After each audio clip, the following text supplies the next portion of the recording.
chance has in this case, has a very good chance of actually being able to dismiss wherever.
Okay, then don't start that.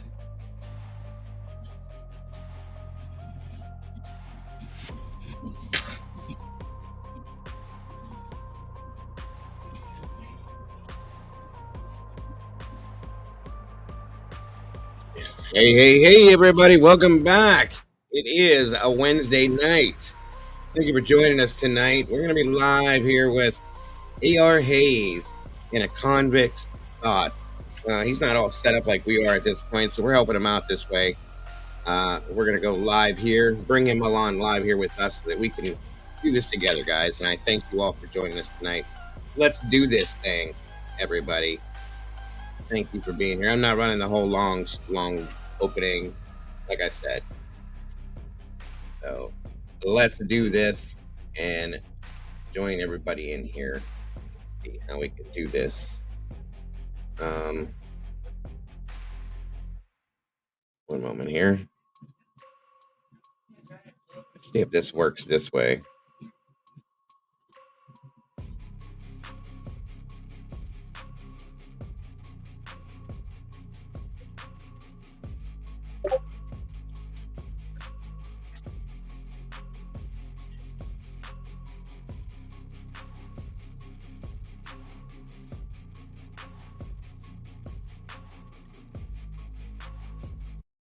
All right.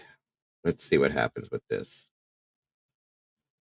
Welcome, everybody. Thank you for joining us tonight. Thank you for joining me tonight. Again, it's great to see you guys. We're going to get him set up, get him working, get him running his own StreamYard, if we can get him in here. We may have to bring everybody over. I can't link it because he's not set up in StreamYard yet, but we got to get him to click this link right here. He may not be able to if he's still live. We might have to just bring everybody over there, over here. Or run a dual live stream.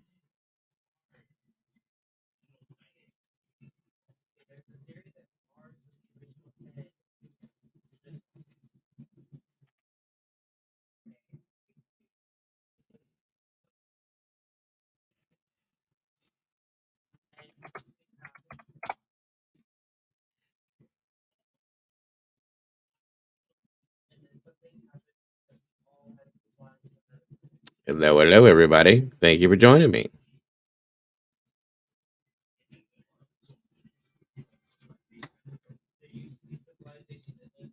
One second, folks. So I'm gonna literally have a sheet laying on a Okay, white hang on here. blanket where I slowly allow blood to drip out of the container and saturate around where said sheet would be laid to show you how much saturation that sheet would be within the blood. It's not going to be real blood, it's going to be paint, but it's going to show you how it cools up. I'm also Where there's a way to do this. in regards to how transfer Welcome, DNA welcome, welcome, welcome, everybody. So easy to leave air. Don't worry about it, SRB. If you got to go to bed, darling, you got to go to bed. I understand. Chemistry Queen, welcome. Give me a moment, guys. I'll say hey to all you guys here. One moment. Miss Kelly, I have to shower pounds weird, and I've had many of buddies who hated don't. Jeff, I'm actually not laughing about it. I mean, in this crazy of a case with the things that had, I can't see you. I can see your message. Where would I be seeing you at?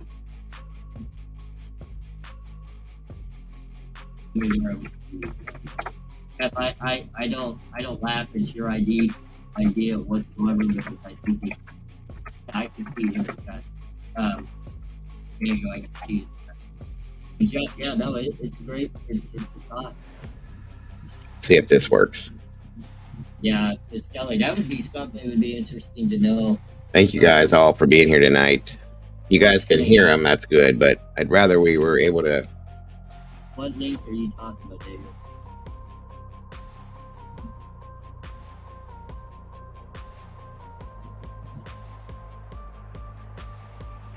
Everybody, I'm looking for Diego's link real quick. See if we can link up, if we can get together. Everybody can come together, but see. Oh.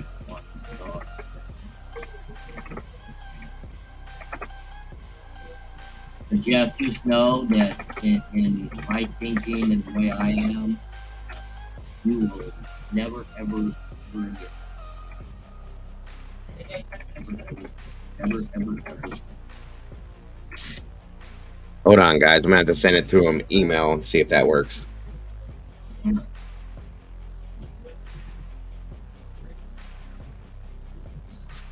So, guys, I'm looking for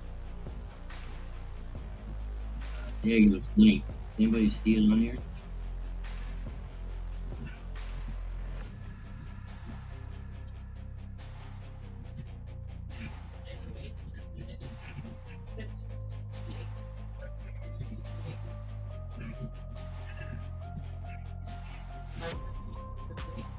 One second, guys. Bear with me. I'm working on something here. I'm here with you guys.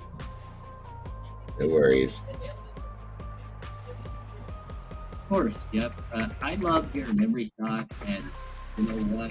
I'm glad that you're engaged and you share your thoughts, you stand behind it all the time. Trust me, I'll tell you this right now. Nobody can tell you you're wrong. Nobody. My email is at theconvictsthought@gmail.com. It should be in your email. I sent you a couple. Also with the picture last night at that back. But Jeff, never stop. Nobody's perfectly right. Nobody's perfectly wrong. Nothing's been proven, and you may have just nailed it perfectly. And if so, then people are going to owe you an apology. So never, ever forget that.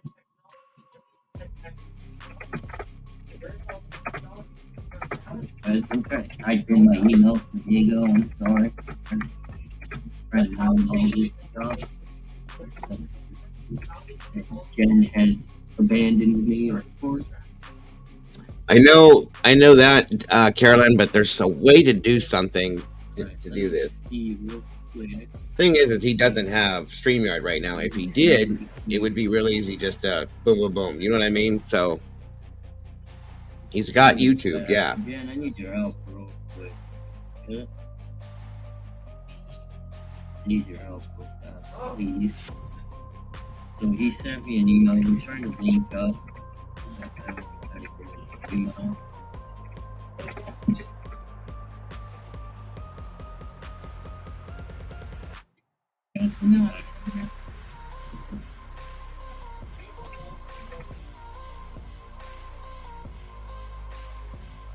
Alright, hang on. Please gotta look at your email. See here.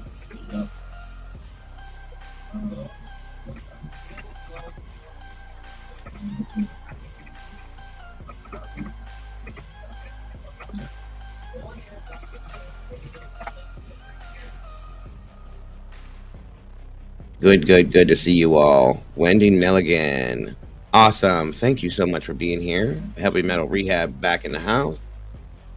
We've missed you. Carolyn, Bianca, Chemistry Queen, Virginia Wolf, welcome back. Katie Quarters,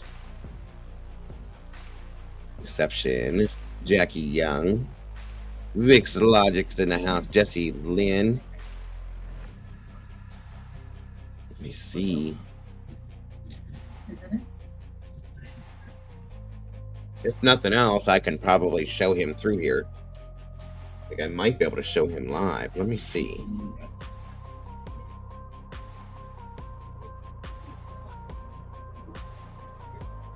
Okay, see, there he is live with us. Kind of weird.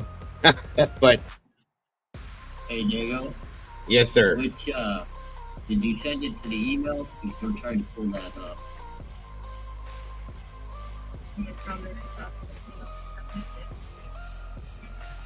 Hey, Daisy. Good to see you. B. Louise, welcome. Yes, sir. We're trying to look that up, guys. Bear with us. We're trying to get this connected so you guys can see it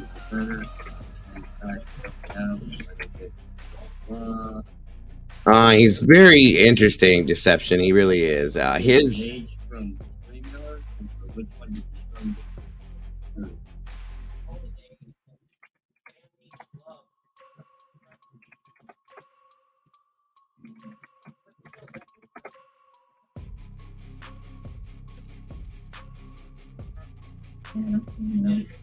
I didn't see an email come through.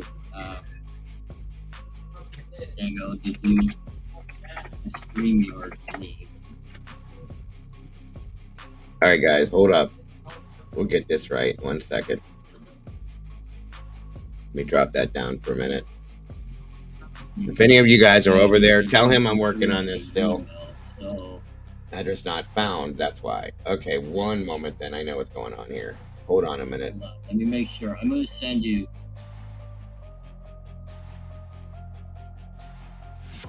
I'll find it. The email right there. Sorry, everybody. You guys are being so patient. I appreciate it.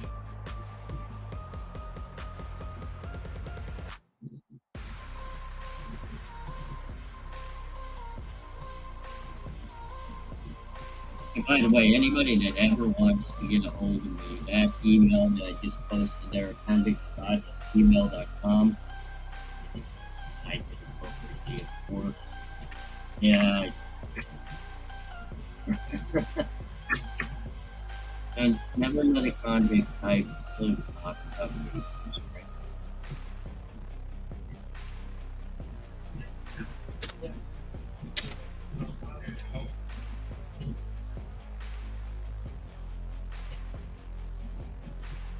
I think this one should be.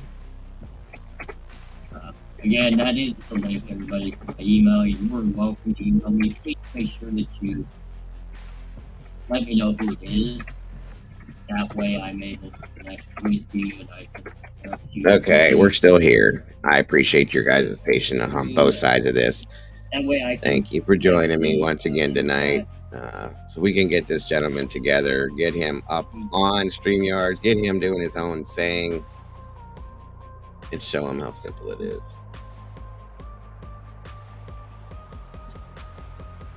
appreciate you Let's guys. see it this time.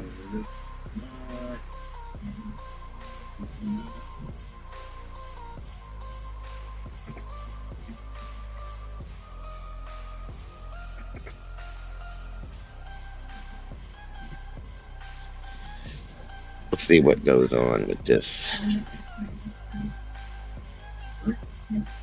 Yes, guys, thank you so much for joining us this evening. Bo Papa, what's up, my brother? Good to see you, bro. Hope you're doing good. I heard there was some interesting stuff going on in that world over there lately. I hope it's not affecting you, bro. Although I know you can definitely handle it. I hope it's not affecting you.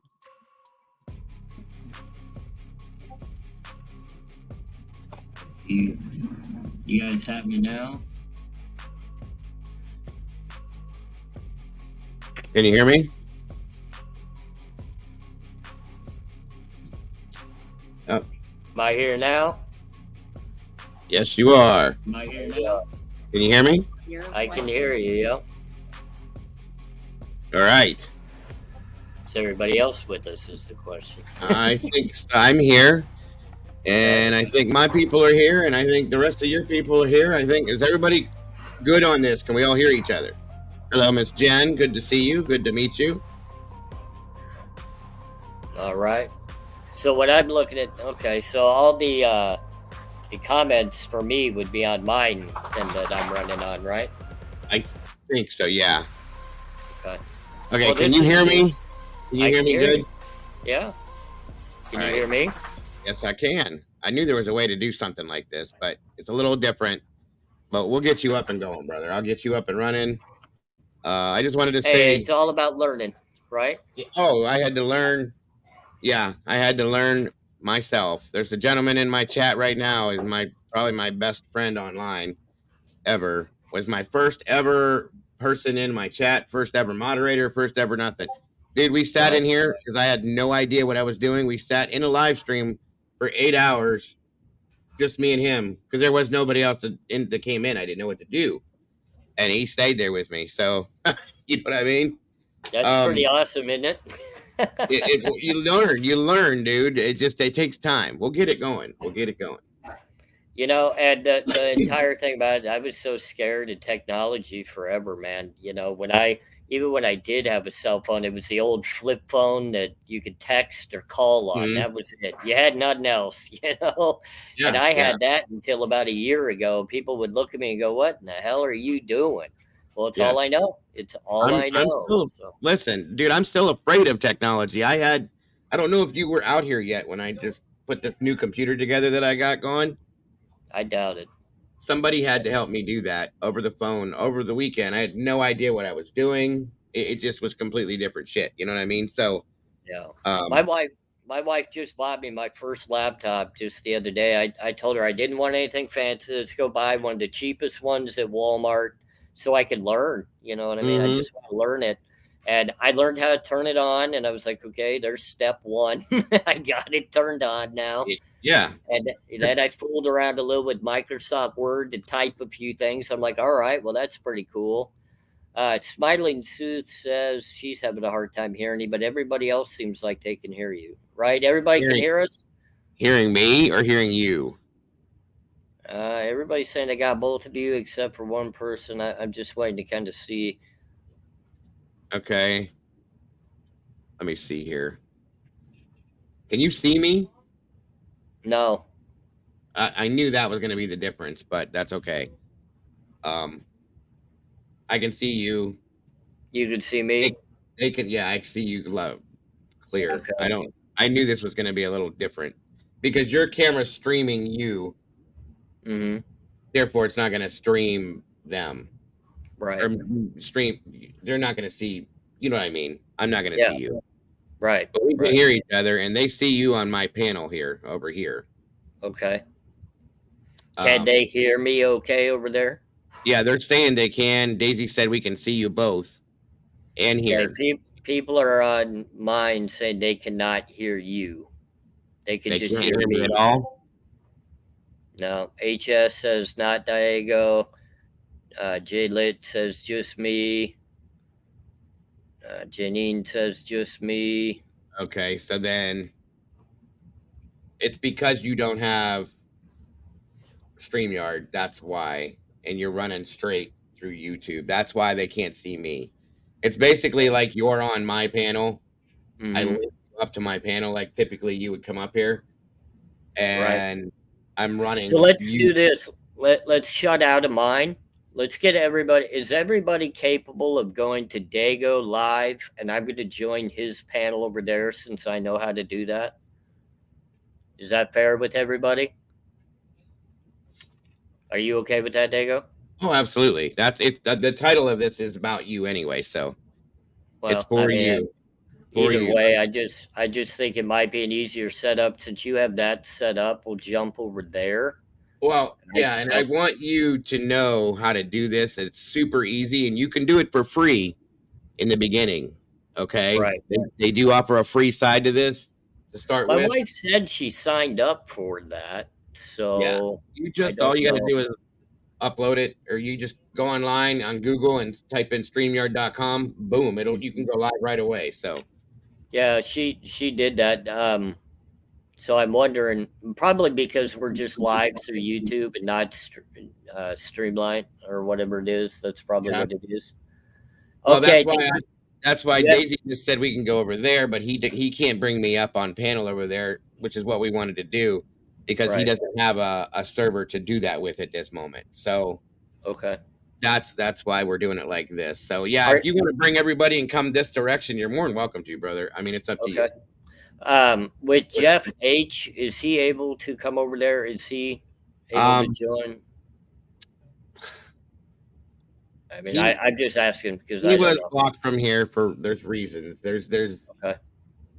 people have had issues back and forth with him in here. It's I nothing. understand. Let me Jeff, here's what I'm going to do. I'm sorry because I'm having issues and I want to jump over, and I'm not trying to be Let me do this. Let me do this real quick.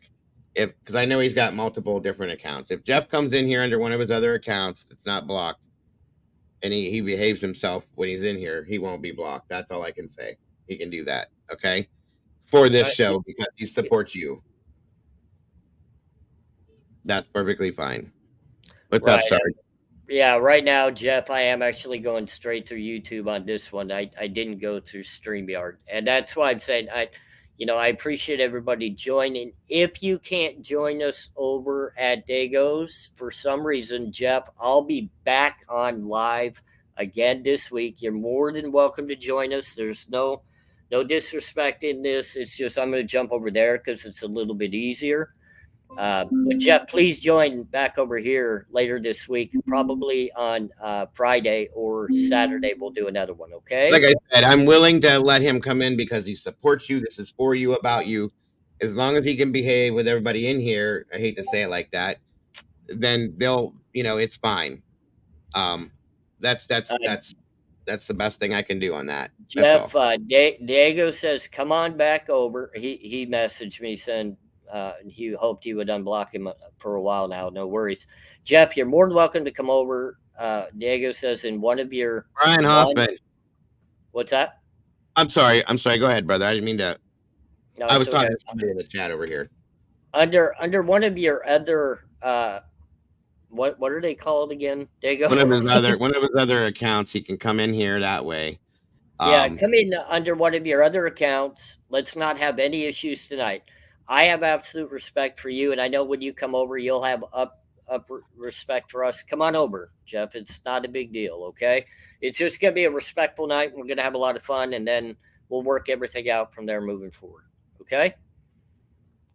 Cool, Dago. You yes, down with sir. that? Yes, sir. Yes, sir. Okay. So what I'm going to do is I'm going to go ahead and log out of what I'm in now. Everybody that did join my live, absolute love to you. We appreciate all the support, my wife. That's so meaningful. It's amazing. Love it. Let's all jump over and support Dago's channel. Dago, I'll be over there in a minute. All right, I'm going to drop you out of this now the way you are, and then everybody come on over this way, and I'll bring you back in once you get over here, okay? Yep. Appreciate All it. right, brother. Yes, sir. Bye. Bye.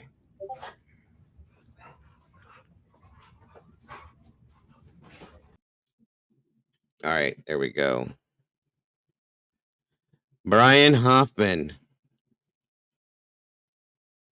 What is going on, my friend? Where have you been? What had happened to you? I was scared to death that something happened to you, brother. I hope you're all right. I really do. I hope you're all right. You scared us, Brian. What is going on? Me, what's going on, Me? So let's do this real quick then. 98 people in here. That was quick.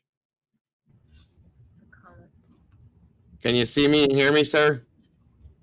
All right. So how do we do?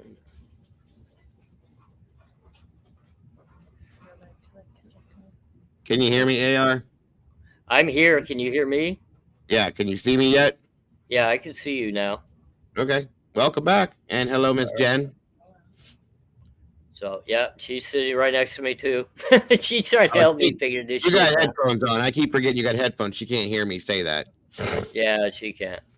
But let me All make right. sure I'm doing this right. Am I right? Yeah. There we go. Now we're both You're here. good, yeah. And now you see the peak of her.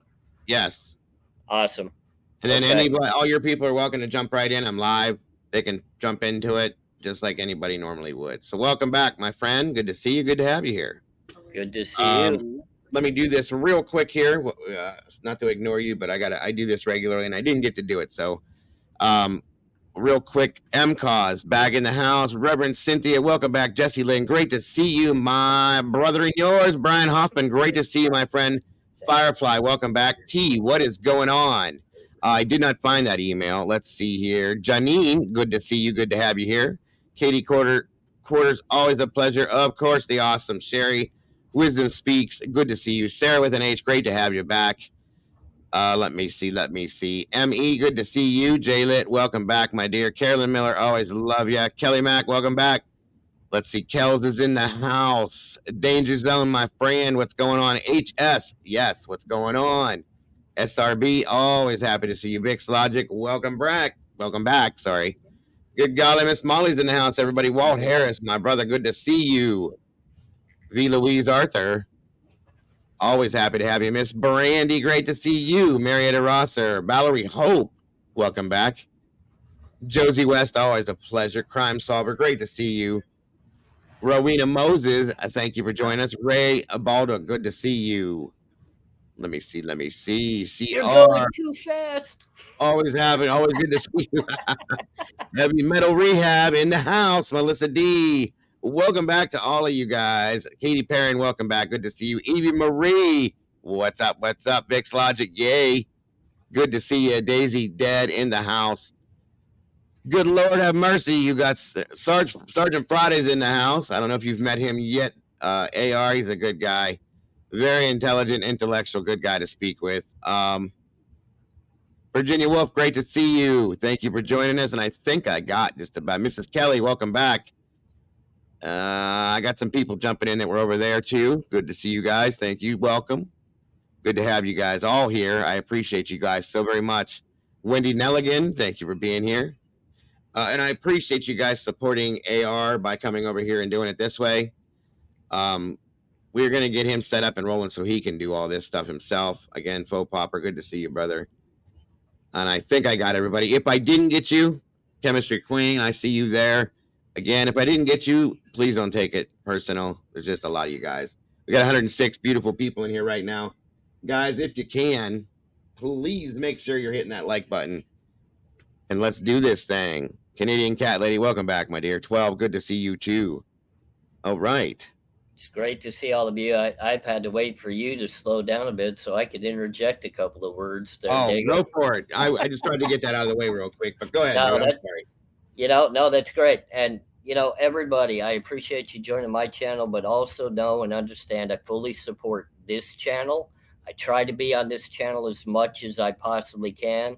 Dago's been great to me. Now, Dago, no disrespect to you, but I got to meet the nice lady Cluminati today as well. The channel okay. Cluminati. So awesome. Just for everybody's knowledge, I'll interject over there. I'm going to be maybe I don't think I'll be doing any panels speaking, but I'll be in the group every once in a while sharing some thoughts. So Sounds good. Sounds Trying good. to make the rounds a little bit, trying to get to know people that I Yes. respect.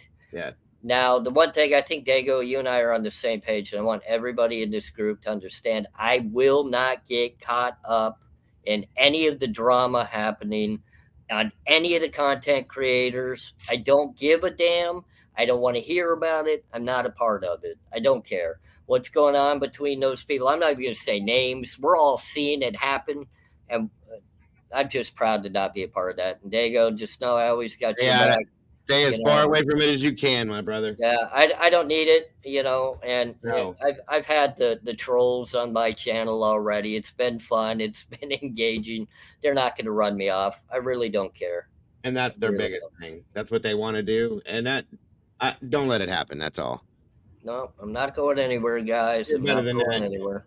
You're better. That's all it is, dude, is they just try to come in. They try to get you riled up and upset and worked up. And then I'm like, that's it. I'm out. I quit and don't let it happen, bro. Don't. You're better than Guys, that. it's really hard to rile me up because I don't care enough. I just don't care. That's, And you know what? I'm in that boat too, but I Go take in a grab. lot. I started off in a drama community, standing up for bullies, against bullies, and stuff like that.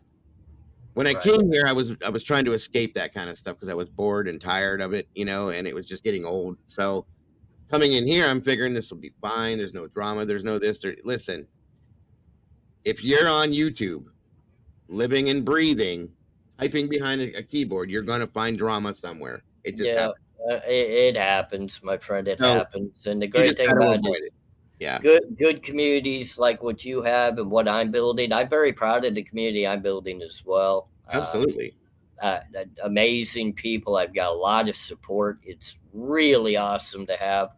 Yes. And the other people that don't fit in, I just boot them out and block them. So it really That's, doesn't matter. and when I first started, I was too nice.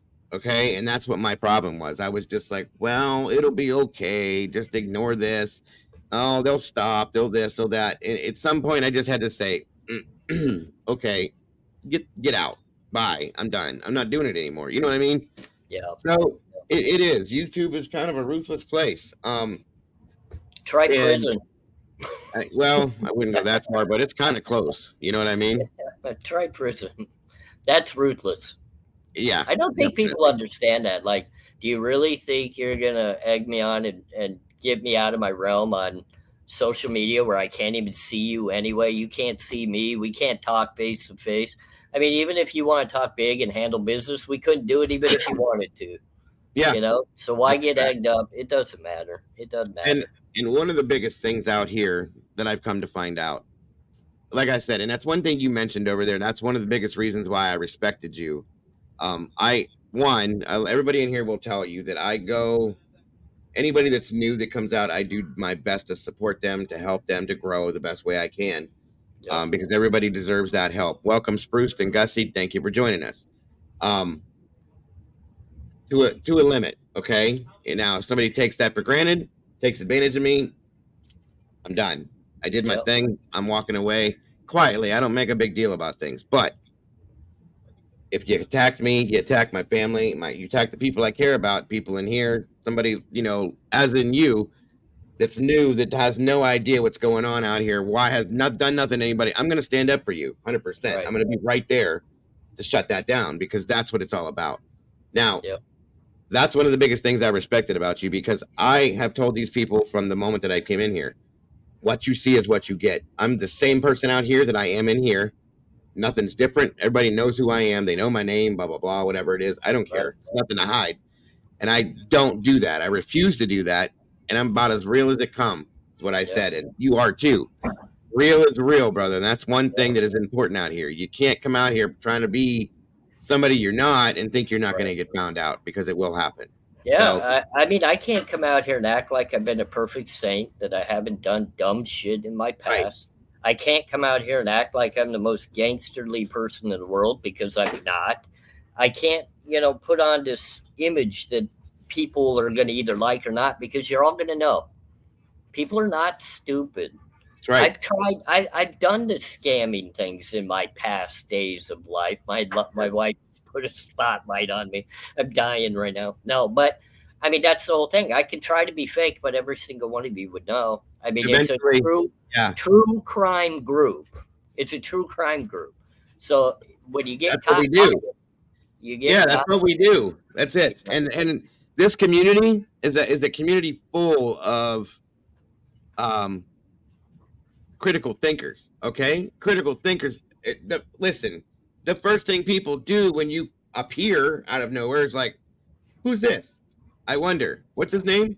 Here we go, and type Yep, in, and they figure out what they got to figure out. It is what it is. yep. So that's how it works, and it's okay. It's okay, like I said. So I saw you. I saw one of your videos. It was recommended in my algorithm. I clicked on it, and it was the first and only video I watched you. And I was just like, "Damn!" I got mad respect for this dude because of his past. He had no fear of consequence of for what people are going to say or do. You just came out here and you gave yourself as yourself because of who you are. And I respected that immediately. And we're a lot alike in a lot of ways. I don't have the experiences you've had. I can't claim that because I didn't have that. But we have the same thought process in a lot Right. of ways. And that is what Well, I respect. I don't have your experiences either, brother. You know, and a lot of people don't realize that that's what makes all of our lives unique. We Yes, all have our own experiences, and I have to respect everybody, no matter which type of lifestyle you've chosen. that's right. I respect people that have gone to church their entire life and just lived the perfect life. That's great. That's great. You know, I haven't chosen to do that. I'm doing better now, but that wasn't the route. But Absolutely. I we're gotcha. learning, I you know, and gotcha. I'd put up, I'm going to be honest with everybody. There's a video that's today's video. It's up now. So when you guys leave this and you want to go watch that, um, you know, I've watched other content creators. You know, the biggest thing and I talked to my wife about it before I did my video today.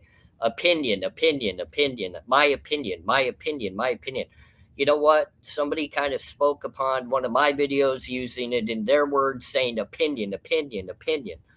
Well, fuck, I got the actual experience. I got the background, man. Yes. So I did a video today that uh, it's going to bring you into my realm of life. Like, this is real. It's raw. It is what it is. It's out of my mind, my heart, out of experience. It's not an opinion, ladies and gentlemen. It's real. I brought in actual experience with a murderous cellmate that was telling me the story of how he killed his cellmates and why. And I'm living with the guy, learning about this.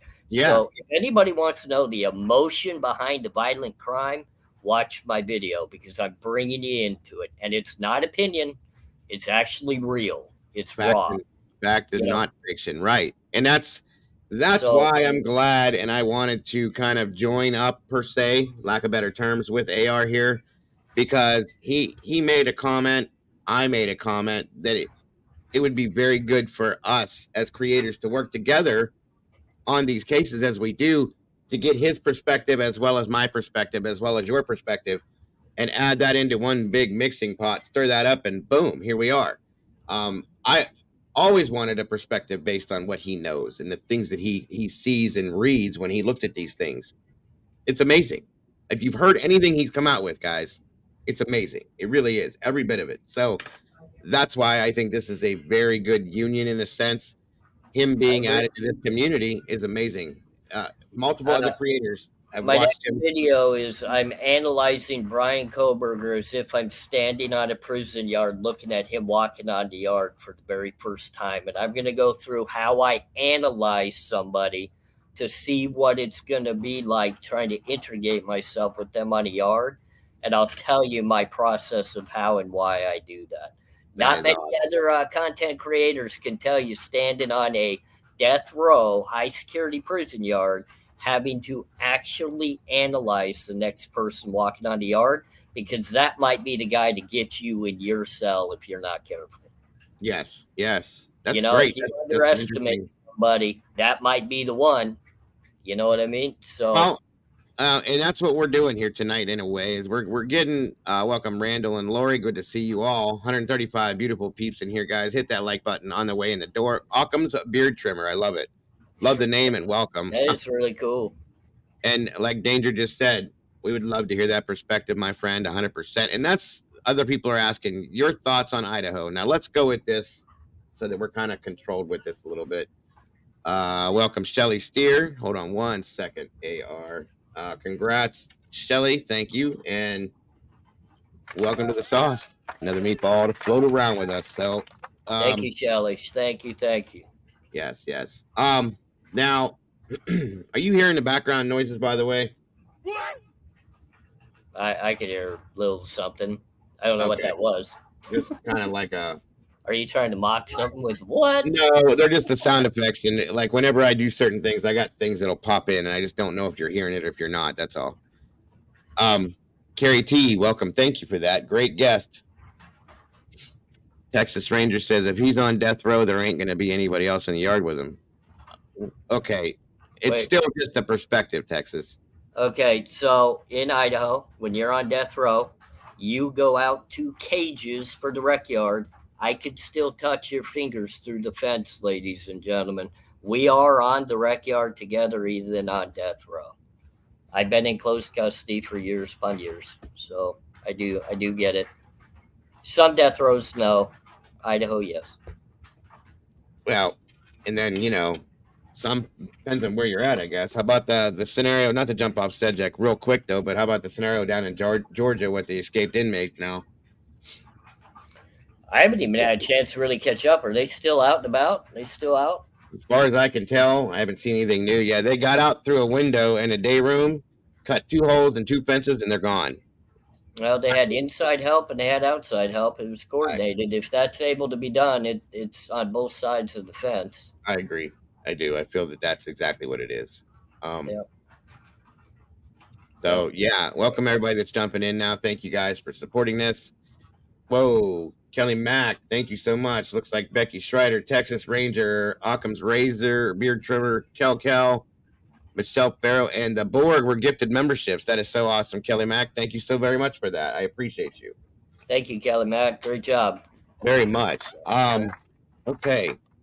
So let's go with this then. We got 136 peeps in here. Most everybody, I'm sure, wants to know your thoughts. Now, what do you think about the Idaho case, AR? And like, I guess we can start from the beginning of it. Obviously, it's a horrific scenario. We know that. 4 kids unalived for no reason, this and that, and everything else. They have a guy in custody. We'll go with that first. What are your thoughts? Is Brian the guy in your mind, or are you on the fence, or do you think he's innocent? You know, when I first got engaged in this case, I felt since the very beginning there's more than one person involved. I just have that gut feeling. Now, is Brian maybe one of them? Man, DNA at a crime scene is damning, man. I mean, it is damning. If you found DNA at the crime scene, it's hard to get out of that. But I also know you should have found DNA outside of the crime scene, because I've been there. I've done this. You leave it there and you take it with you in a crime like this. And people say, well, it's easy to not take blood with you. You're talking about hair, skin, blood, anything of the nature. Body fluids, yes. I mean, they could have scratched him in his face. They could have spit on somebody. There's so much. I mean, it's so hard. See, and that's something that a lot of people don't. Okay, thank you, Katie. I'll check that real quick here in a minute. A lot of people don't get this. These were 4 people that were unalived with a sharp-edged weapon, very, very horrendously. It wasn't just a quick boom, boom, boom, we're done. There's multiple wounds on multiple victims. So that tells me there was tearing. We've heard that there was tearing and puncturing and things like that. So there's other tissue involved in DNA, folks. And, other fluids besides blood, things like that are going to be all over the place. And not one bit of that, based on the documentation that the defense has dropped, left and touched anything that belongs to that man. Nothing in his car, nothing on his person, nothing in his home, his work office, or his parents' home. Nothing. To me, that is damn near impossible. There were 40 fingernails and toenails. Nothing that we've seen or heard as of yet. Hey there, puppy. Beautiful dog. Big guy. You got another guest referee here. A big guy there. Beautiful, beautiful. This is Xander, by the way, everybody. Xander. This is my youngest. Mastiff? No, he is a Staffordshire Terrier. Okay, beautiful Yeah, dog. he's Oh, I love about the a color. year old. Yeah, so he Have is a the great night, Vic. in betweener of my tan, and I also had the blue gray, and he's the in betweener. So, Gotcha, you gotcha. gonna, you gonna say something? No, I didn't think so. So that has been a struggle for me. Okay. Sarge says it's more likely BK DNA was from inadvertent contamination from a CSI personnel You or a know, lab. I there are so many ways you can get DNA, man. So many ways. And if I stop and I get gas and I grab the pump to put it into my car, the last 5 people that pumped gas, I now have it on my hands. So the way the contamination was happening at that crime scene, prior to anybody concealing it, you don't know if it was one of the kids coming in that found the bodies and that's not going to admit he touched something in the crime scene. He probably went to check and see if somebody was alive upstairs and put his hand on something and he touched something. I I mean, agree. there's just so much lacking in this. And what really bothers me the most is coming from my background and having to go through the trials, meaning I had to see every document of the discoverable evidence coming to my defense. I had to Hmm. look at it, and my defense attorney would ask me, "Is this real? Is this true? Could this be possible?" There would never be a time I was in the crime scene that my DNA, my fingerprints, something didn't miraculously show up in that crime scene. And there was never a time they didn't find something of theirs outside of the crime scene, Yeah. whether it be in my car, whether it be in something that, oops, I got rid of my clothes, but I really love that hat. I didn't get rid of my hat. Well, I Hmm. happen to have hair on my hat. I didn't change my shoes. I just threw them in my closet, thinking they were perfectly clean. Oh shit, I got some hair fibers on my freaking shoes or carpet fiber. So, I mean, I get all the discoverable evidence. I get everything. I think it was way too fast of investigation. I Oh think yeah. they discounted people and took them for their word in what they would say or give as a statement. Uh, and I think it's a necessary. They have to find somebody guilty as fast as they can because it's the biggest crime I think ever in the area and probably affects the university far too much. So, man, they're really pushing. They're really pushing to get this conviction. I think it's going to get thrown out. I really do. I think it's this dismissal is going to be a big deal. Big deal. Diego's probably leaving me. He wants me to take the lead on this. So, yeah, the other 3 DNA, that to me, I've never been around an investigation, including my own, where they found DNA and they didn't think that it was actually important to the crime. Where this one, it seems like the investigators immediately dismissed that as if it didn't matter. So, And yeah, that's been a problem for me as well. And the fact that all of a sudden there wasn't enough right, for them to do anything with it. right. But I have a hard time believing that they did not know who that DNA was a long time ago, that they've had it for a while and didn't figure that out. And I hate to say things like this, okay? Really hate to say this. But it almost seems as if it was dismissed because they did know who it was. And to say it like this, it sounds bad, but it's the only way to look at it. Right. That they dismissed it because it didn't fit the narrative. Right. I'm And sorry I'll to kind of tell say you that. something that's catching me. And, I other content creators have spoken about it. I get it. Where the FBI, I think they actually handed over information to, law enforcement in Idaho and said, here's some info, figure it out. Just don't bring our name into this. And now it's coming Absolutely. back as they're going to court. People are wanting, well, show us where you got this. Well, it came through the FBI. So now the FBI is getting dragged through the mud and thrown under the bus when they most likely said, hey, look, we're only helping you. We're not going to solve this for you. We're just Hmm. giving you a lead. You guys go figure this shit out. And now they're getting thrown under the bus, and they don't have the actual evidence to prove how they found that, because they don't want to give up their ways that they did it, because that's going to end that route in other cases. They're not going to be able to do that again. So they're backtracking now away from it, saying, "Hey, we're not getting into the midst of this stuff," and that's why I think you're seeing the hesitancy to turn over the cell phone case data, and all of that's taken forever to come back. The Absolutely. information on the car is taking forever to come back. They don't want to get involved. They're saying, "Hey, look, we tried to do you a one up and help you, and you screwed us. You screwed us because you didn't go do the due diligence to do the proper investigation to nullify people.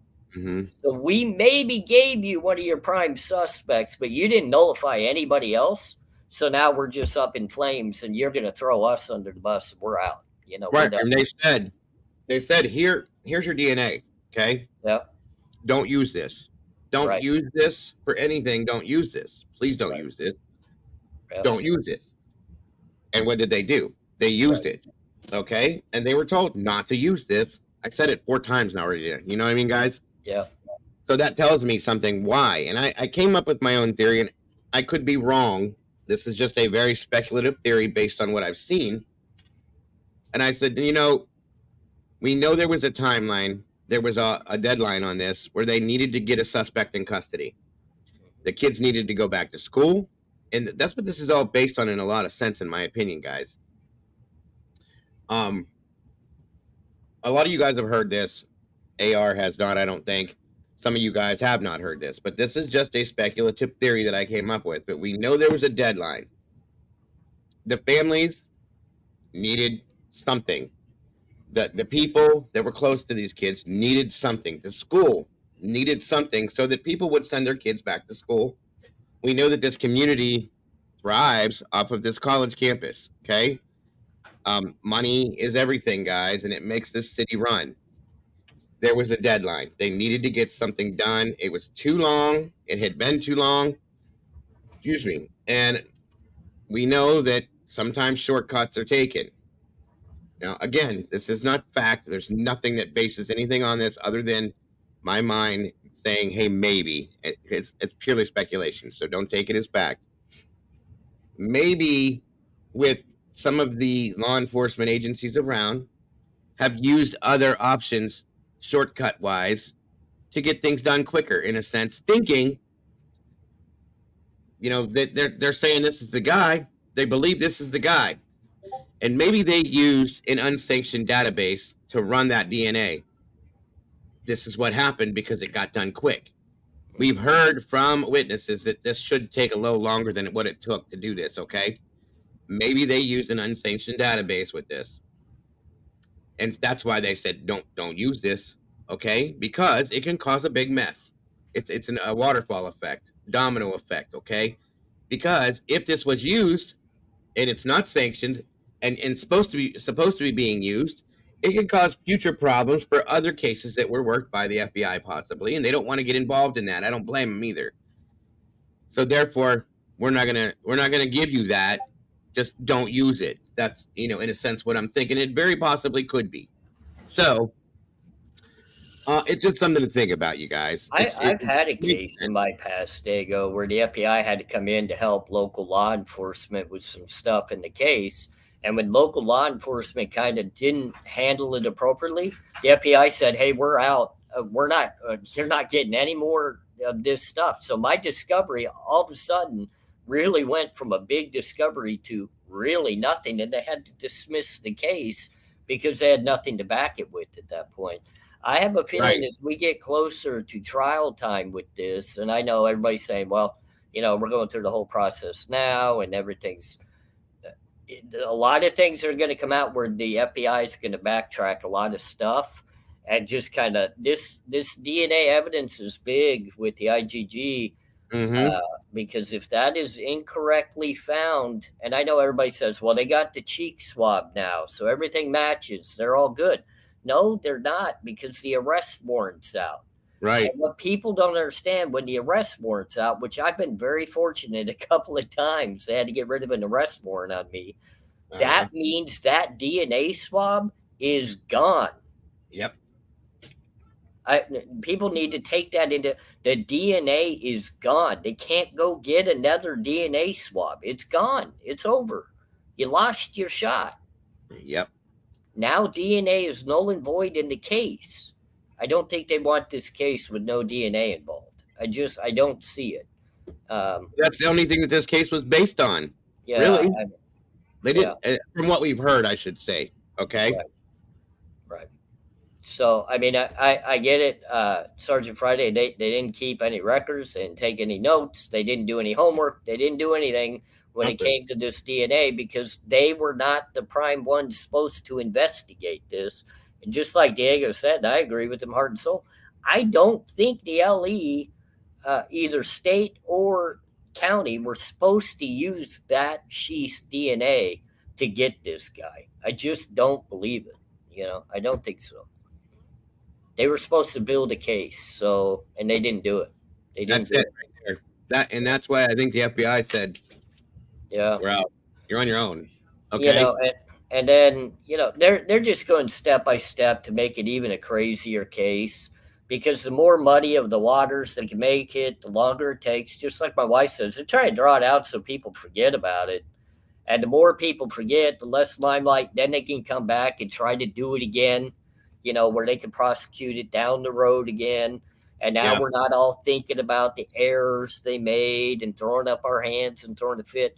If even half of this country or half the people following this case right now are confused and baffled by it, that means half of the jury's going to be confused and baffled by it. I'm sorry. It's going to be able to be attacked in the courtroom. If they can find a jury that's not biased at all, that's going to be another problem. I've seen that from the beginning, but with the smear campaign, that they, MSM, what everything they put out on him, I want you to find me somebody that's not going to say it was him. Okay, because there's a lot of people that think Brian's guilty. Period. There's a lot of us out here that are on the fence still. But there's still a lot of people that think he's guilty. And don't tell me that I guess there are people out there that still don't know anything about this case. But we all know this case has gone worldwide because we have people in here alone from Africa, Thailand, Japan. Yeah, I got people on my channel all across the world. Everywhere. Yes.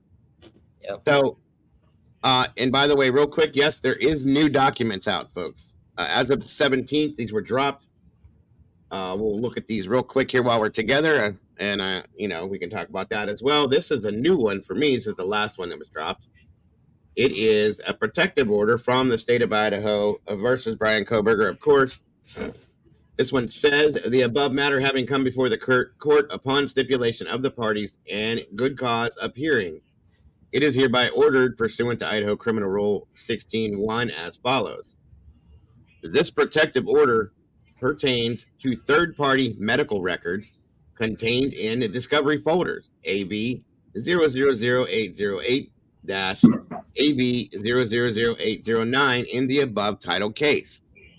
Interesting. A protective order is hereby entered limiting access of those records to direct review by defense counsel investigators and retained experts, and any further dissemination, or use of reference medical records would be prohibited absent a specific court order or further stipulation of the parties.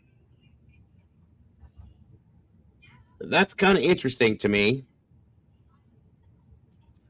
So the medical records, they're making it very limited as to what can be seen.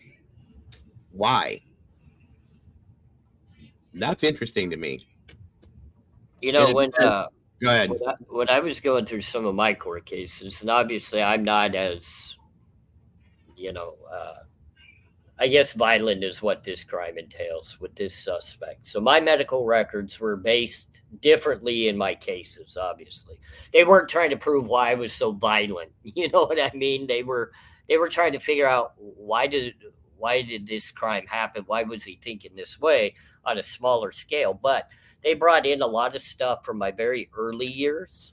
They brought in different interactions I had with counselors and different people growing up. I don't know what this, I call them gentlemen, just because I give everybody in life a respect factor. I even called people in the penitentiary gentlemen when I walked by them. They're Yeah. not. I mean, they're criminals. They're violent criminals. But to me, so was I. It's a gentleman to me. Whatever. Absolutely. So, this gentleman, yeah, it sounds like he had some stuff going on pretty early in life. Yeah. Okay. That doesn't turn you into this. No. It does not turn you into this. And I did a video. I kind of wish we could see some of the video I did tonight. I was just looking at some of the reviews of it. I have no problem bringing it up here if you want me I to. mean, if people want to see, I mean, it talks about the actual, this is what it takes to be someone like this. And if you haven't been there and understood the planning, the thought process, the getting right up to the moment, then actually having to do it, then having to deal with it after you do it. People don't understand all of that. And I understand now this document's talking about his medical history and they're sealing it up. They're trying to dig to find something that would make him think or portray himself in a negative way. Mm-hmm. That makes sense. Like Absolutely. when they went at me in my crimes, they were digging to find evidence of why I would have committed the crime. Instead of trying to actually help me with the issues, they wanted to use them against me. Yeah. And everybody, I see a lot of people talking about Adam. And I kind of want to state something that's in my mind of what I feel. Adam is not the one that everybody's thinking he is, where we're all thinking Adam, the ex-boyfriend's roommate and friend, and blah, blah, blah, the bartender. No, this is going to be a different Adam, ladies and gentlemen. This is somebody that we don't know very much about, that hasn't come to light yet. And when we do, we're going to be surprised by it. That's all I could say. I feel that way. We've talked about that with other people too. Yeah. This is going to be somebody that's within the drug area or something of a different nature than the bartender and the ex-boyfriend's roommate. Mm-hmm. This was the next to the last document to drop, stipulation for protective order. Okay. Again, come now, the state of Idaho, by and through Latah County prosecuting attorney and the above named defendant, by and through his undersigned attorney of record, and hereby stipulate to the entry of a protective order regarding third-party medical records contained in the following discovery folders: AV000808-AB000809. This stipulation limits access to direct review by defense counsel, investigators, and retained experts, and any further decimation. Now, reading this again, I don't think this is Brian. No, they're hiding something to where the defense can't see medical records or. This is not Brian. This is somebody else's records. Yeah. Okay. This is something they've done something on somebody, and they don't even want the defense to be able to review it or see it. There's somebody's. Now, I don't know if this has to do with autopsy. Although I think it would call it is what it is, right? If it was an autopsy result. Yeah. Welcome, Joanne, by the way. This is not Brian, guys. This is somebody else. It says it again. I'll read it one more time. Records contained in the following. This stipulation limits access to direct review by defense counsel, investigators, and retained experts. They don't want the defense to see this, so that tells me it's something else. It would tell me that there's something being presented by prosecution, right? Yeah, I have a feeling it's either Bethany or Dylan. Because Dylan's sort of counseling and medical therapy right now that keeping her secluded. And I think they're probably entering into the court docket some of what has transpired to her after the crime, mentally and emotionally, going through the different various, medical stages, maybe of the counselors and the people that are diagnosing what she may be going through. And they don't want the defense to have that information because they know that she's going to take the stand and they don't want to rip her up. Right. And I'm thinking, hold on here. Let me see something.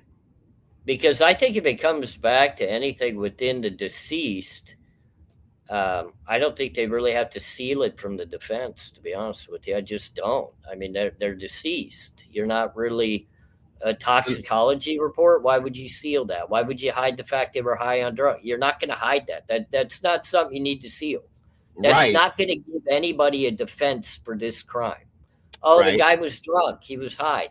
That It doesn't doesn't mean anything. Right. there's no protection for a defendant to put up a case And that everybody in the house was drunk. That they're doesn't also matter. stating that maybe this has something to do with Ethan's second autopsy.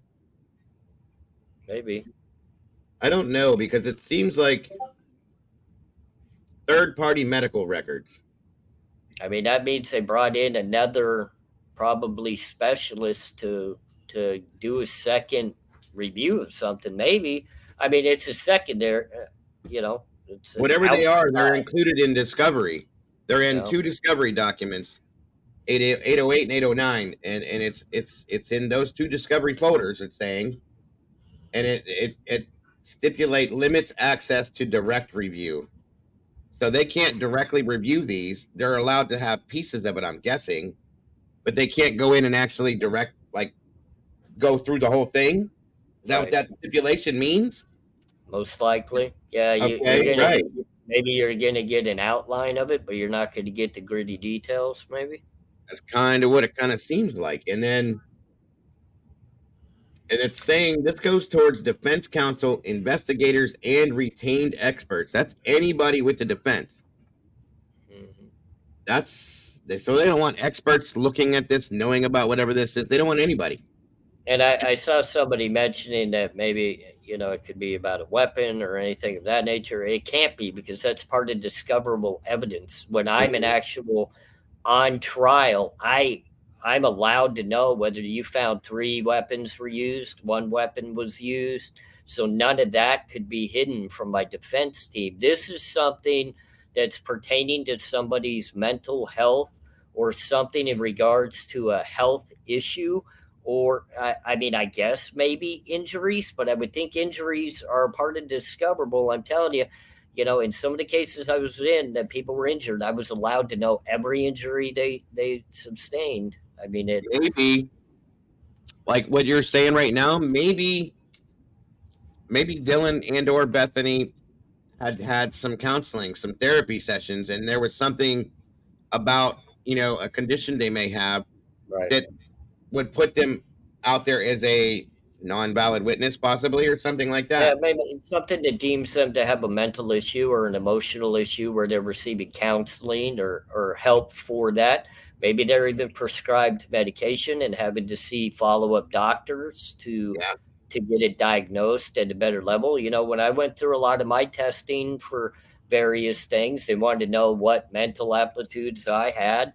And a Mm-hmm. lot of that came back as inadmissible or, locked down to where the prosecution couldn't see it to use it against me when we went to court or any of that. So it goes on the other side of that as well. I mean, it does go the other way as well. So, Yeah. I, I wouldn't think it's anything to do with an autopsy, because that's all discoverable. Toxicology is all discoverable. And I think they would word that as what it is too: autopsy and or toxicology. These are medical. It's somebody that's alive and well, and they're still to this day seeing some sort of medical attention.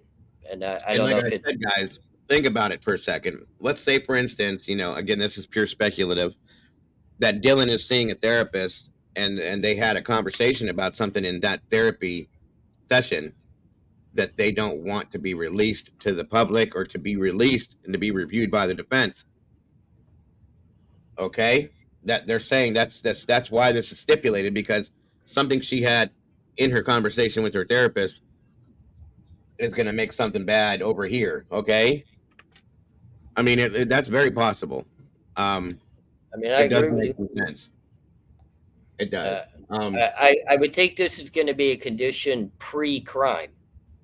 I don't even think this is going to be Probably, yeah. something stemming after the crime. I think this is pre-crime, because if it was something after the fact, they would sit down with the defense and try to work out an agreement of why she can't testify or why they're going to keep her off of the stand and they're going to use just an audio, or they're going to use some sort of written testimony, which is allowed to be done in certain circumstances.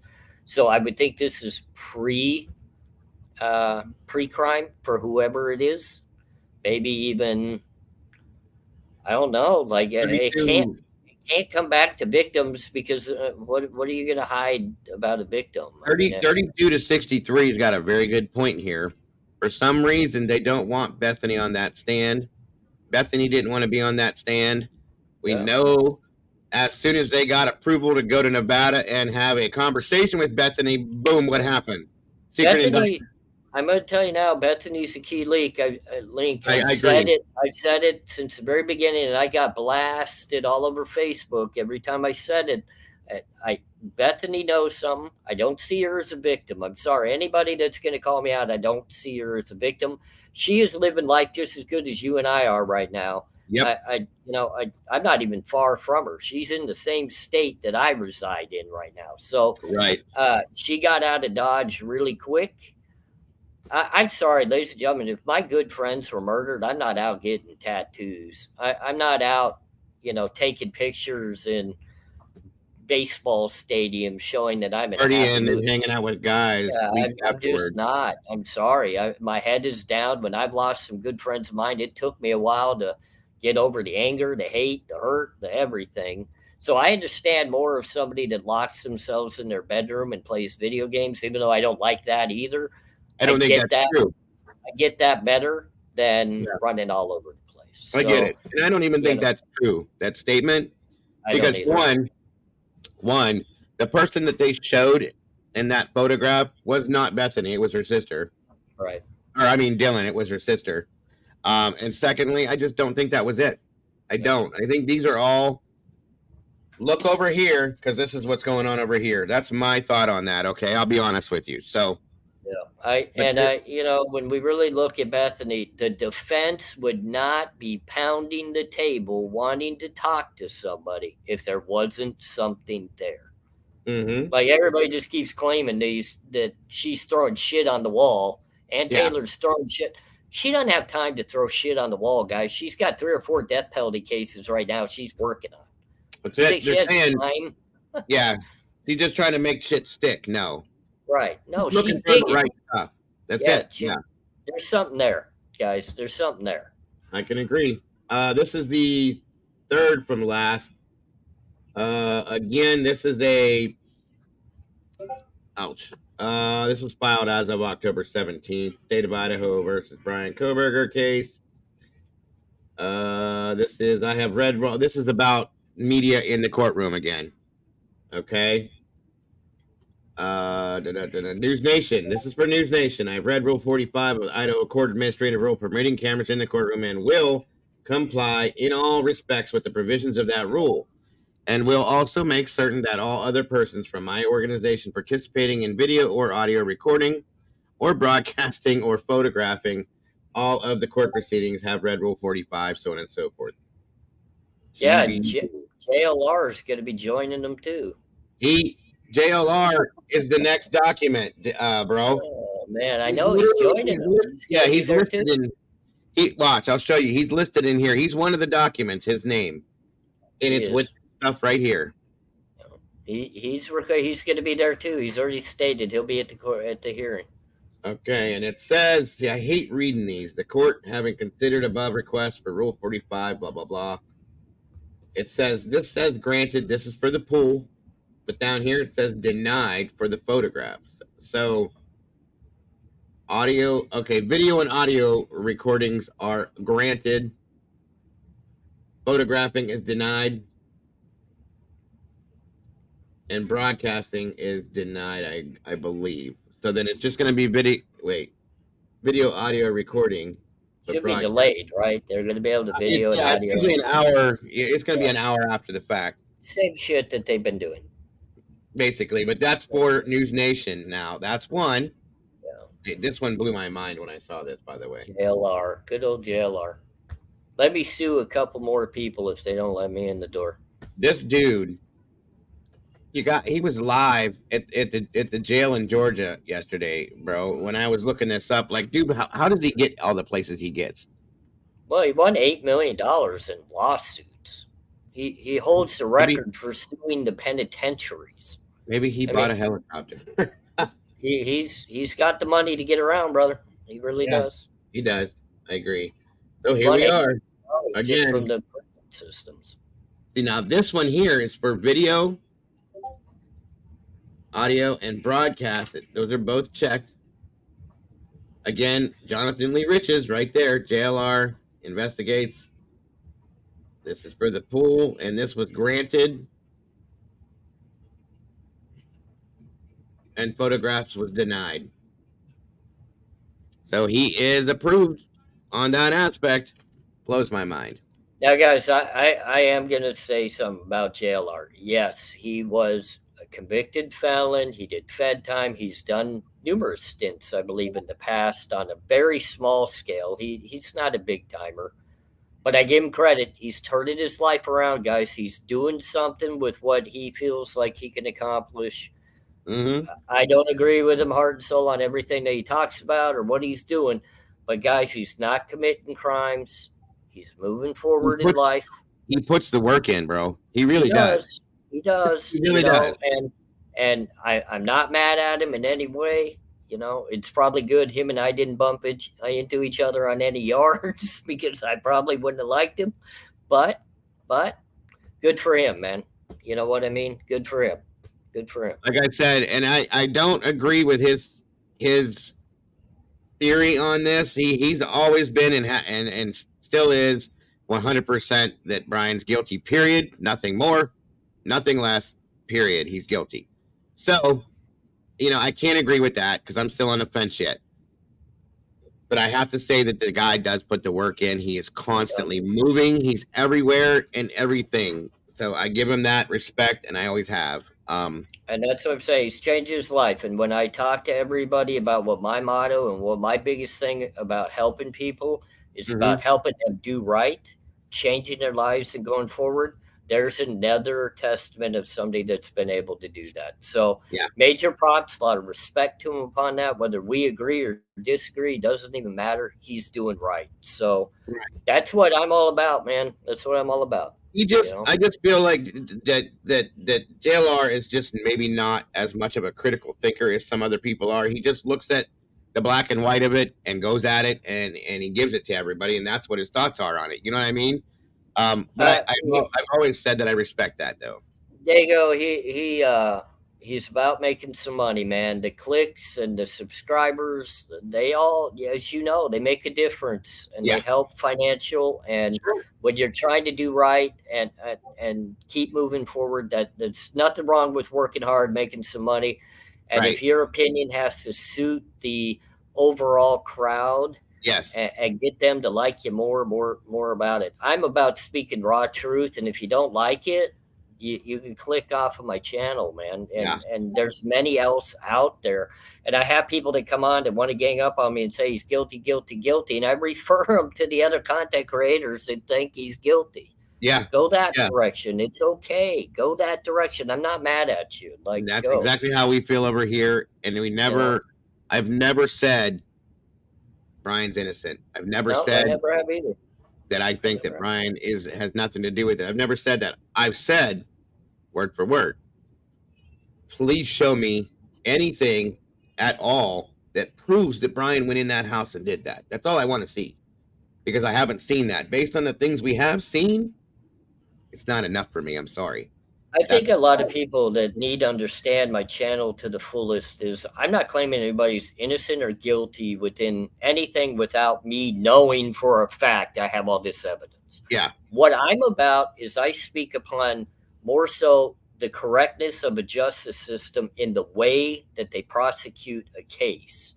If I see the flaws in it, I'm going to speak upon it. When you're prosecuting people in a manner that doesn't provide the correct amount of evidence, or you've obtained that evidence in the incorrect way, you are screwing somebody over. You're screwing them. Now, whether they might be innocent or guilty, even if they are guilty, take them properly to trial and work it through the system the correct way. Show your proof, get the proof correctly, go through the trial, let the jury make that decision, and then I'll put up my hands and they'll say, okay, you proved it. He's guilty. Okay, That's cool. it. Yes, Cool. I agree with you. But at this point, I'm going to state in regards to this crime, the Idaho 4 specifically, I'm not speaking about any other crime at this point, just this one. When I look at the totality of it, using my own personal experience, and that's where a lot of people are lacking, is that criminalistic, violent personal experience. Not only have I been there, but I've been around the people that have done this. This is not a one-man crime. I know that in my heart. Nobody's going to take that away from me. When I say it's not a one-man crime, that's based off of what I know, not an opinion. I've been around this shit, man. Like, I endured this. You know what I mean? Yeah. People don't run into a cell in prison one-on-one to dink somebody up and smash them. They run in four-on-one. Yes. That's the case in this, you know. And I'll be honest with you. I'm glad you said that, because that is what started, I think, the split that was, which should have never happened in this case. The split that happened between certain communities and certain creators, guilty, innocent, guilty. It's not about whether he did it or didn't do it. It's about how they're present. It's about how we know who he is. Yep. That's what it's about, you guys. It's about the Constitution and the way that they went about bringing him into this picture. Okay. It's about how we found out who he was. And that's what the biggest issue with all this has been. Okay. This is not cut and dry. Boom, boom, boom. They arrested the suspect and that's who it is. I wish it was that easy. That's what the problem has been. It's because none of the way that they brought this man in, none of the way that this was done made any sense to anybody that does have, and I'm not talking down about people as far as critical thinking, okay? Okay, I tried to do a show, look, for instance, I'm going to use this real quick. I tried to do a show, I think it was last week sometime or 2 weeks ago, and the show was Brian Koberger guilty. He did it. That was it. That was my whole purpose of that entire show. Right. That he's the one that did this, nothing else being said. And I'm going to be honest with you, dude, I couldn't do it. I tried, and I was telling everybody that was in here for that. I tried to do that show, and I tried, okay, we got pings. We got 12 pings. We got the fact that one of his plates on his car was missing. Okay, his phone was turned off. Okay, he was out driving around that night. Okay, those are the things right there that made him the suspect, right or wrong. Oh, and the DNA on the sheath. I'm sorry. Transfer DNA on the sheath. This is what we have out here that we've seen that makes Brian the suspect, that has him in custody right now, and that has him going towards the death penalty if this goes to trial. That is it. Now, if you look at it from the other side of this, we have seen that little handful of things that prove Brian's guilt. We've seen 3 to 4 to 5 handfuls of things that said that Brian had nothing to do with this, though.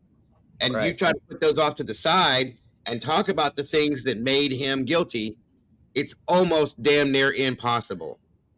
Because when you bring up something that Brian did, there's an answer on the other side of it that says no, because it was this. Okay? Right. That's the problem with this, you guys. Listen, I've said this 1,000 times already. Of all people, I wanted Brian to be the guilty one.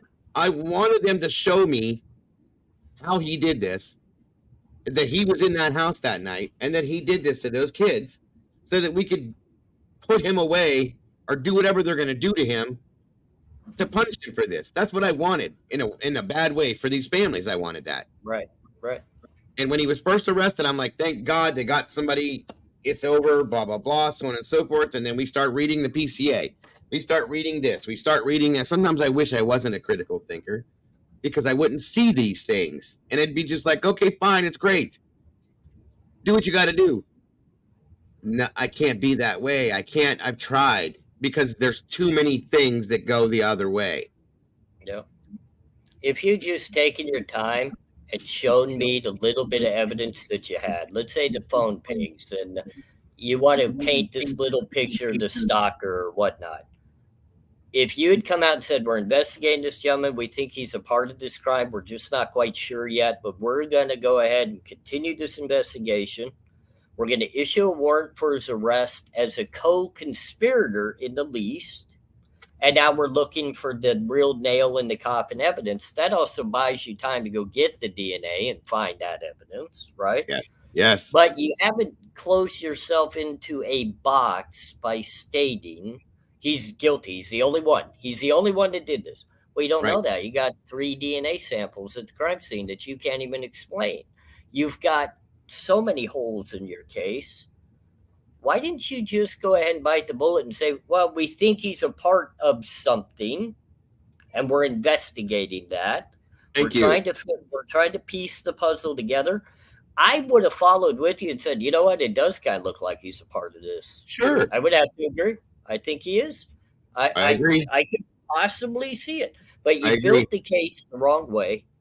You fed it all through social media and through the mainstream media. And that's what makes me the most upset about it. Instead of actually doing a full-out investigative case, you went the emotional route through mainstream media to have everybody else find him guilty before he actually presented anything to find him guilty. Yep. So I kind of have an issue with that. And then, I don't know. It was from the beginning, too. You're absolutely correct. The very, very beginning, they started that smear campaign as soon as we knew his name. And that's what I call it, because that's what it's been, you guys. Yeah. To this day, everything they could put on him to make him look like a bad person, they've done it. And that's why everybody looks at this and goes, it's him, it's got to be him, it's him.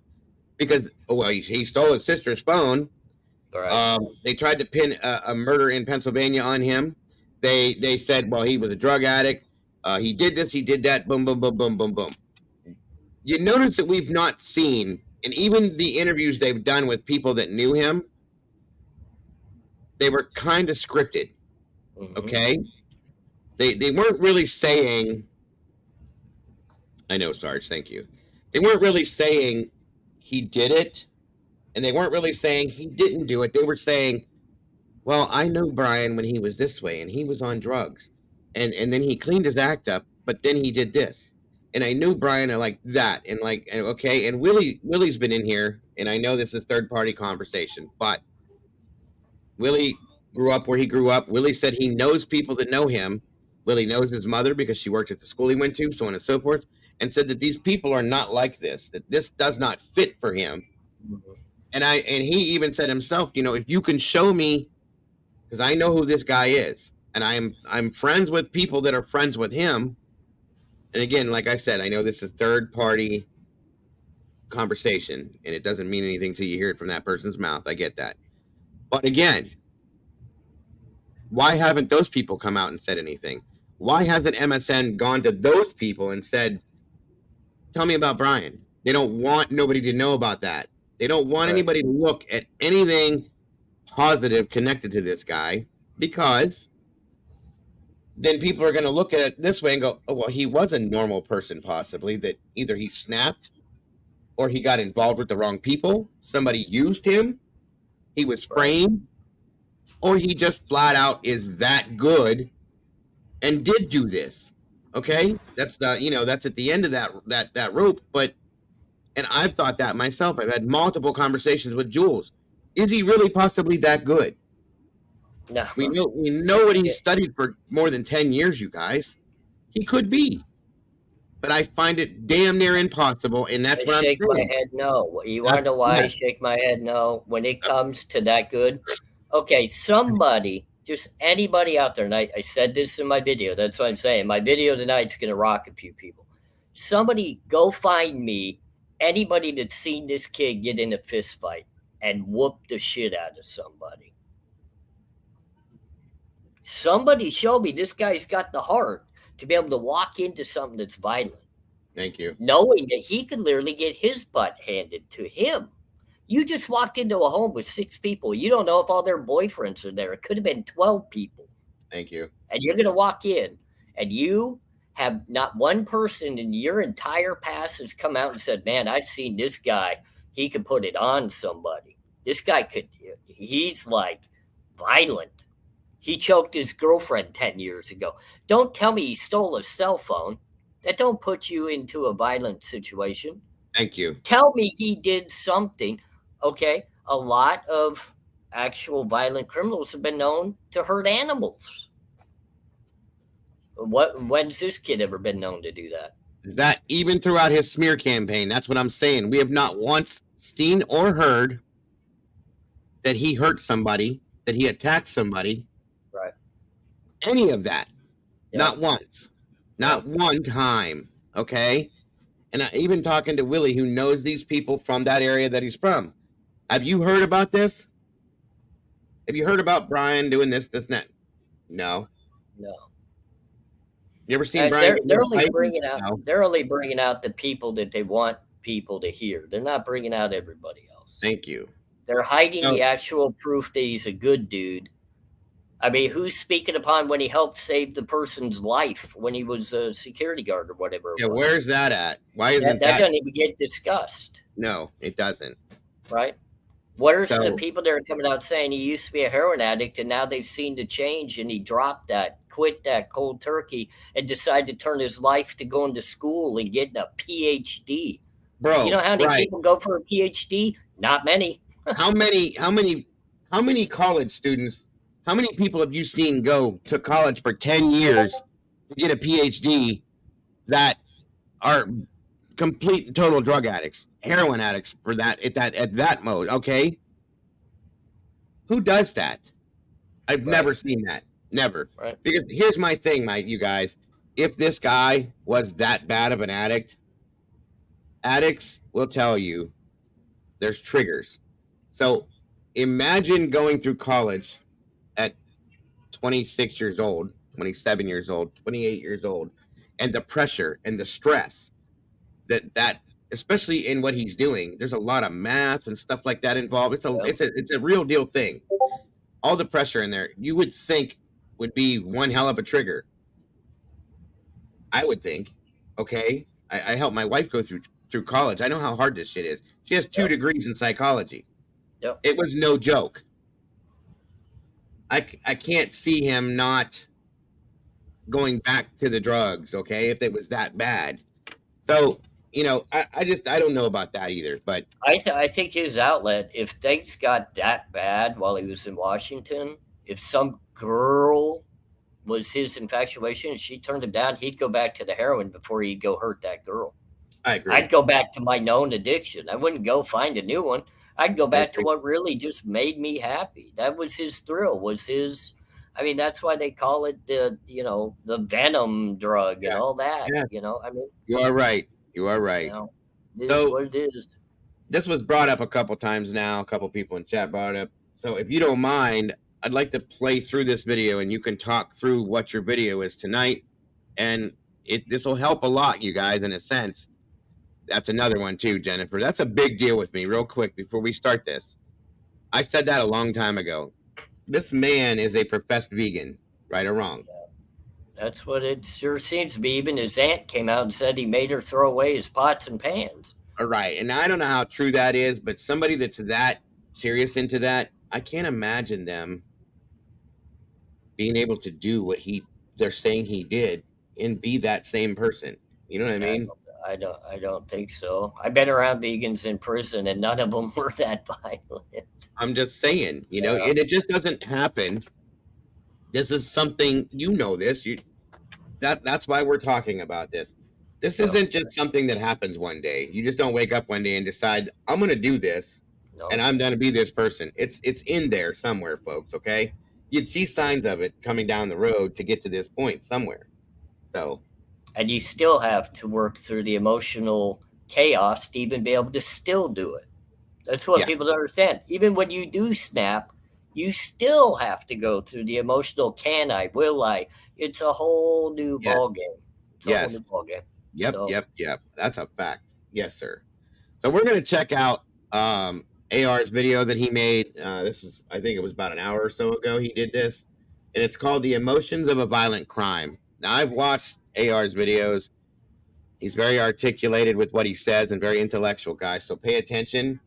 The things that he's going to say it's real stuff, folks. It makes a lot of sense in everything he's talked about. So I'm guaranteeing you this is going to be just the same way. And then, like I said, if you want me to stop throughout this, I will. Or Well, we can go anytime through you the whole. feel like there's something that would be good to discuss or something that you feel like you Okay. want to make a point of, or maybe they have a question of, stop it. I'll try to explain it, then we'll move forward. Yeah, absolutely. And if anybody has any questions as we're going, try to let me know ahead of time, and I will definitely, we'll do that. So, again, emotions of a violent crime. The channel again, guys, is a convict thought. A convict. I hate saying this word. Convict's thoughts with AR Hayes, guys. This gentleman we have so graciously up here with us tonight. Welcome, welcome, welcome. Can you hear that? Yeah, Okay. I can. Gotcha. It's Wednesday. It's hump day. AR Hayes, the Convicts Thoughts. Let's get real. Let's get true about things, ladies and gentlemen. Let's not just discuss Idaho 4 or other true crime in an opinion type of matter. Let me share some real experience, some real emotion with you when it comes down to what it actually takes to commit a crime like this. Now, first, you have to start with the emotional side of things. I don't think people fully grasp, even if you are in the mentality that you are capable of doing a crime like this, even a thrill seeker, somebody that just makes, brings happiness to them when they do something like this. It's jovial, it's an excitement. You still have the emotional side of thinking everything through prior to this happening. I get the fact that many people out there share their opinions of what could be or how it may be. I personally have been there. I've never committed a quadruple homicide, ladies and gentlemen. That's not what I mean by I've been there.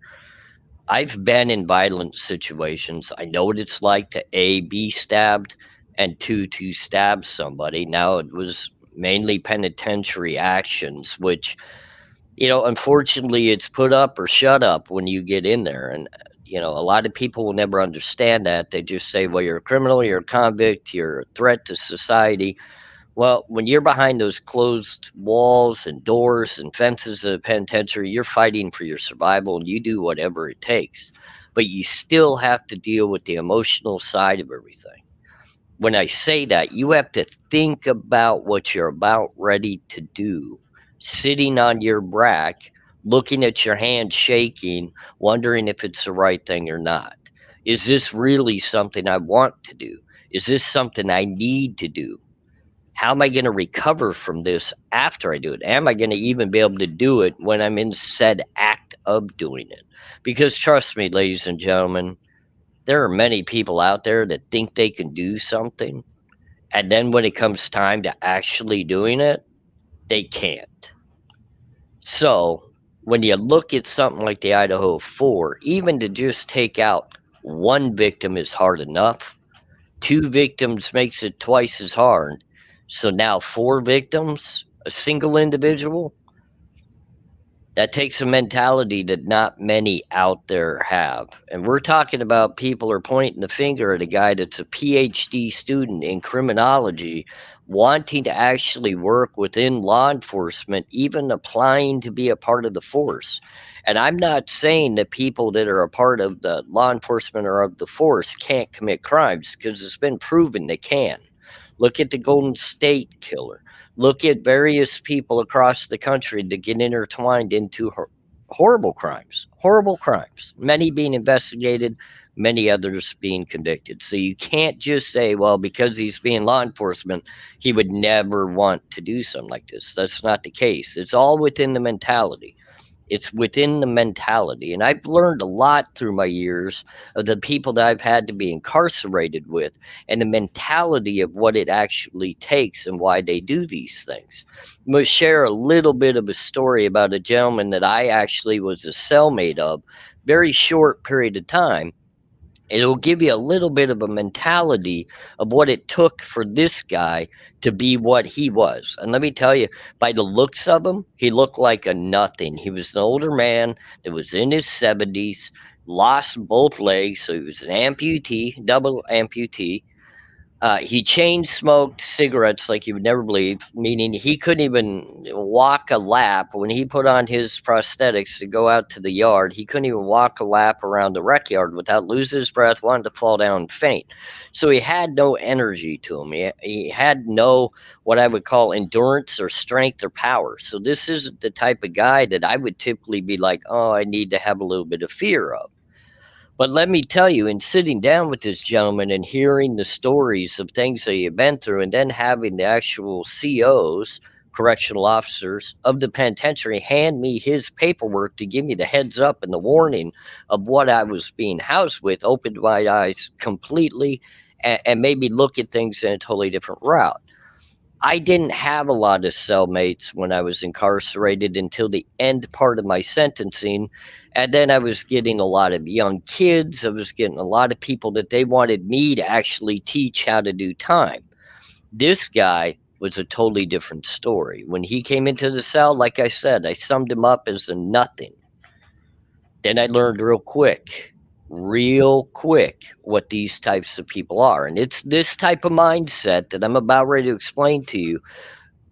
This is what it would take to accomplish the Idaho 4. It's a completely numb, thrill-seeking, just almost like insane and crazy, but still all there. I don't know how you would decipher that. I'm not capable of doing mental diagnosis, but let me tell you, he was a completely crazy, but fully there, intelligent, conversationalist, normal human being, and it was scary. It was scary, but. So prior to moving in with me, he had been on a totally different complex, and this is why he was getting moved to the complex I was on, which was a much higher custody yard, which I don't know how he was ever on a lower custody yard to begin with. But he came in, he rolled in. I summed him up. I went ahead and moved up to the top bunk and gave him the bottom bunk. It was the right thing to do. Older man, double amputee. Gave him the respect. I had learned that he had already been down a little over 40 years, so he had been in a lot longer than me. He had been around the block a lot longer than me. First thing I had to figure out about him, did he have any sort of affiliations? Did he have any sort of issues within the yards? I mean, why was he in my cell? Was he a protective custody PC off of another yard? What was it all about? So I had to do a little digging. I had to do a little bit of self conversation with him to find out what he was about. And he was very open. We began speaking, and, he started lighting his cigarettes, and it was kind of crazy because I hate cigarette smell, but I had to endure it because that's a respect thing. And in the penitentiary, it's part of life. I wanted to shut it all down, but I got intrigued. I'm listening to this man talk.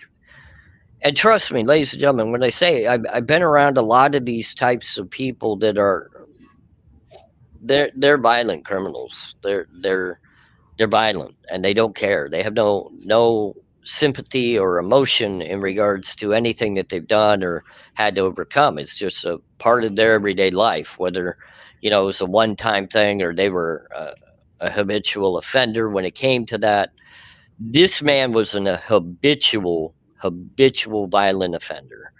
He 18 convictions of individual murders, not 5 here, 3 here, 2 here. They were all individual murders. And what I came to find out is he had been convicted of 2 murders outside of the penitentiary, and the rest were inside the penitentiary. So you kind of got to get the mindset at that point when you're hearing this and you're reading it within the documentation to know that it's true. You kind of get in your heart. You say, well, shoot, I'm his cellie now. He has a habit of killing his cellmates for some reason. And, here I am. And I got to think about this. I got to lay my head down on my rack at night, try to get sleep with this, this threat below me. He's a threat. I had never realized all the different ways that somebody could take someone's life until this man explained to me the last way he had done it that I would never have fathomed. I'd have never even have thought about it. It was late at night. I guess him and his cellmate had had a little bit of a frustrating day playing cards. They were partners in card playing out at the tables and lost some of their commissary money. And this old man, let me tell you, he did not like to lose his commissary. He had very little of it. And what he did have, he did not like to lose. He liked to make more of it by gambling. So he was not happy with his card playing poker player that he had. So in the middle of the night, his frustration drove him to a little bit of a thinking process that he just didn't want his cellmate to be around anymore. So he grabbed his roll of toilet paper, he rolled it up, he threw a bunch of toilet paper on top of his sleeping cellmate, broke open one of his lighters to get the lighter fluid out of it, and dumped it on top of the rolled up toilet paper, which I never understand how his cellmate didn't wake up, because if you even moved anywhere in the cell, I was awake. I knew you were there, but from what I understand, it was very possible that his cellmate had his headphones on, which is a big no-no. When you're in the penitentiary and you have your headphones on to watch your TV, you always leave one ear off so you can hear everything around you. But evidently this gentleman did not do that. And well, he got covered in toilet paper with some lighter fluid on it, and next thing you know, up went the spark off the other lighter, and it lit that toilet paper on fire at pretty heavy, quick rate, evidently, and started catching the clothing of the inmate on fire, and the old man just made sure that he was held down and burned to death. Somehow, the corrections officers didn't hear it. And, I'm not going to get into all the politics of penitentiary on this video, but I can tell you right now, you're not safe.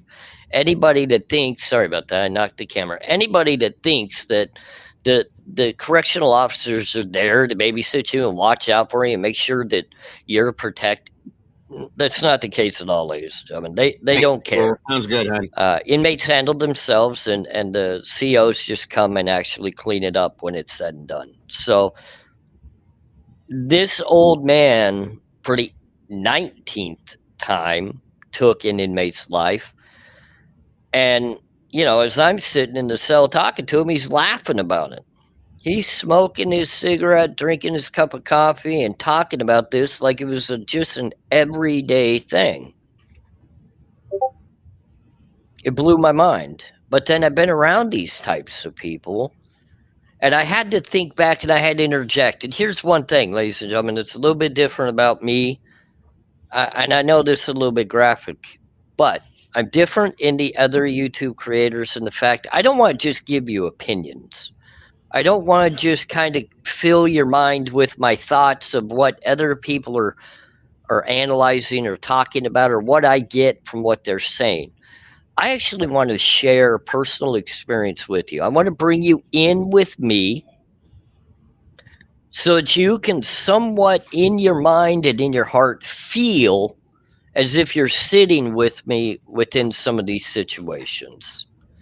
So the best way I could kind of explain something like the Idaho 4, we know it's a horrifically bad crime scene. From what we understand, the wounds are not pretty. Now, it's said one of the victims was assaulted to the point they were unrecognizable and stabbed approximately 53 times. Let's just say approximately, because you never know, give or take one or two, which just means this person is no longer a sole human being like you and I are. They're not all put together anymore. Unrecognizable, meaning that if the parents had to come ID that body, they would not be able to do it. So let me interject to you exactly what that's like for someone like me. I've been in assault-like violent fights. These are full-out prison fights. I've also been in what's called a smashing in prison. This is a 3 or 4 on one individual. You run into the cell and you literally beat on this person. And sometimes it even goes past just an assault. It ends up in death. 3 or 4 people beating on an individual. We're talking about individuals that are in the penitentiary for violence. Like, this isn't just going and wearing some boxing gloves and going through a boxing match. This is a full out assault. Anything and everything is available to you. I can grab my TV off of the shelf and hit you with it. We used to use the means of what's called lock in a sock. You take your lock, just like you see people that lock things, with the dial pads on them, and you put them in a sock, you tie that sock, and you hit people in the head with it. You don't tap them, you full out assault them with it. So if you think that doesn't leave a mark or get painful, you got another thing coming. So let's picture unrecognizable. Typically that means facial damage, broken bones, whatever might happen. Okay, I don't want to get too graphic with it, but it's a graphic thought. You're unrecognizable. I've never, in all my time, in all the beatings and everything that's transpired with weapons and everything of that nature, seen an individual left unrecognizable. Broken, bleeding, missing an eye, ear cut off. Okay. That is a very powerful statement right there. Okay. Based on what we're talking about, AR has stated that he's been involved and seen these situations in the penitentiary more than once. Okay. And has never once seen somebody left unrecognizable. That tells you how bad this was. And again, keep in mind, as he stated before, what it takes to do something like that. The violence that has to be expelled to do something like that. The state of mind that it takes to do that to somebody. Okay? Now, whether or not it was done with bare hands, I don't believe, but we don't know. We don't know yet. I heard it was done with a wrench, but there's different rumors, and I don't want to stick with anything, okay? You can't do that with bare hands, man. That's No right. way. I mean, and like No you're way. saying, I know about certain things where you're talking about the lock in the sock. We've done things in the past in certain places with soap in a sock. You can do the same kind of damage. Not as bad, but these things happen, folks. The thing is you got to put yourself in that position to equivalent the state of mind that somebody has to be in to do that much damage to a human being, to where you're seeing that this person's unrecognizable. Again, this man was in a state penitentiary with killers, okay, that were involved in stuff like this, and he's never seen that. Think about that for a minute, you guys. That's crazy. Okay? It's so again, and here we are looking at this suspect that they have in jail right now that did this. And I don't see, looking at him, maybe I'm wrong. I could be. This man does not look like a person that could do that kind of damage to somebody. Not physically, and I understand not Roy. Excuse me, I just saw a comment. Rage is a different animal in itself, but it takes a lot. Listen, guys. I've been in fights. AR's been in fights. We've all been in fights in our lives. I grew up in a very rough neighborhood. I had to handle my own quite a bit, okay? But I'll be honest with you. Even being in fights as a teenage kid, 16-year-old kid, I was strong. I could handle my own this and that, everything else. When I would draw blood on somebody, it scared me. It scared me because I knew I hurt that person. Now, my mentality, my mindset stopped me from that. Like, when you see blood, you break somebody's nose or something like that, the blood comes, and you're like, oh my God, like, you're not going to show that, but mentally, I'm just like, I shut down, like, oh my God, what did I do? Okay? try to put yourself in that and understand, because most of us have that in us, that feeling, that emotion, that stopping mechanism from stopping us from doing that. Whoever did this kept going and going and going and going until this person was unrecognizable, guys. That is like, and that's why this is so powerful. That mindset. Okay, we've talked about serial killers and mass killers and this and that things in the past. That, Richard Ramirez, Ted Bundy, people like this, even then, even people like that have limitations. Okay? Even those guys have certain limitations that they would never go through or to. Now, I'm not saying all of them. Some people just didn't care, but if that being said, you have to think. And I could be wrong, but Brian Koberger, to look at this guy that we see sitting in a courtroom in his suit or in the orange, I don't care, that was going for 10 years to school to be a forensic science person or whatever that is, guys, did that. I can't process that, okay? I'm going to play some more of this, but that's something to think about based on what we just heard. That's why this is, I love this. This is great, by the way, AR. This is great. Thank you. I got to plug in my laptop. So if somebody sees me disappear, I'm still here. Okay, go ahead, dude. Do your thing, bro. All right. I've seen that. Caved in cheeks, broken bones around the eyes, jaws, teeth. I've seen it. I've seen people bite through their tongue, biting their tongue off. I've seen that. I've seen it. But to be deemed unrecognizable, I haven't seen that. So picture 3 or 4 murderous inmates running in on one individual, beating on him with everything they have, but I have not seen unrecognizable. Okay? Let's leave that right there for a minute.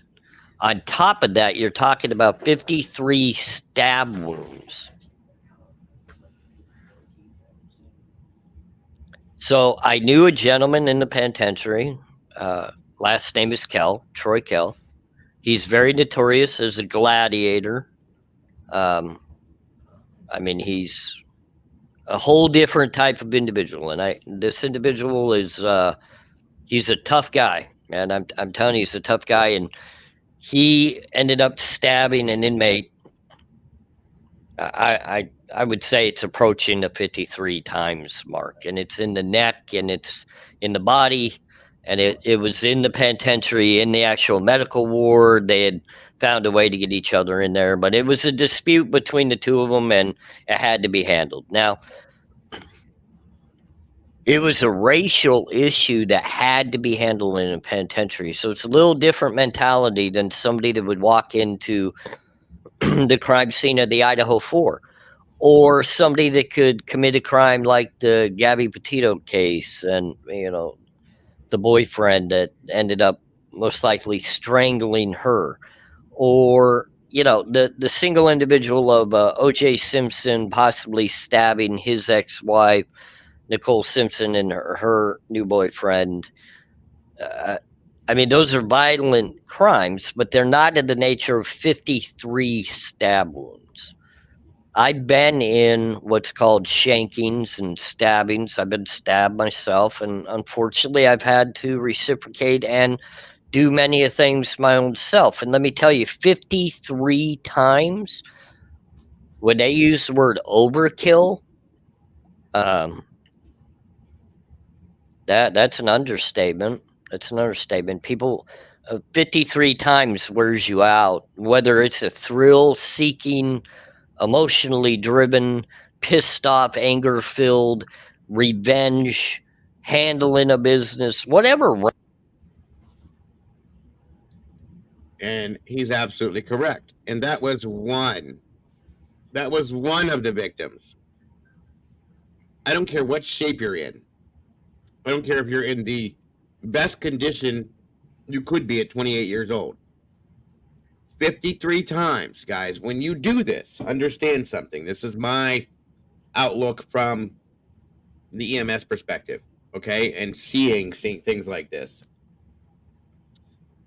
It's just not like sticking a knife in a watermelon, folks. It's not that easy, okay? It just doesn't go in and out. You have to go through skin, tissue, bone. At some point, different organs, things will get stuck. You can't just boom, boom, boom, boom, and be done with it 53 times. It's not. It takes some strength. Okay, it takes some endurance. I know there's another word for this, but stamina. Okay, 53 times, and it, like you just said, it's gonna wear you out. And then he moved on to somebody else, or did he? We don't know. Was that first, second, third, or fourth? We don't know that either. But again, all by himself, he did that to 4 different people. I'm not saying they all had the same amount of wounds, but that's a lot, you guys. It's something else to think about back there, okay? Well, and OJ, they keep saying OJ was a lot bigger than Brian Koberger for one. And OJ maybe had what, 5, 6 stab wounds? Yeah. Maybe. I mean, when you're talking about 53, I don't care if it's between 53 between all 4 people, even if it's all 4 people. That's still a lot. People of don't work. understand the magnitude of how hard it is to stab somebody. First of all, physically, but Yeah. second of all, emotionally. You're enduring it emotionally the entire time. And people don't think about the 2 aspects have to be combined. Why can certain people do it? Because they're mentally insane.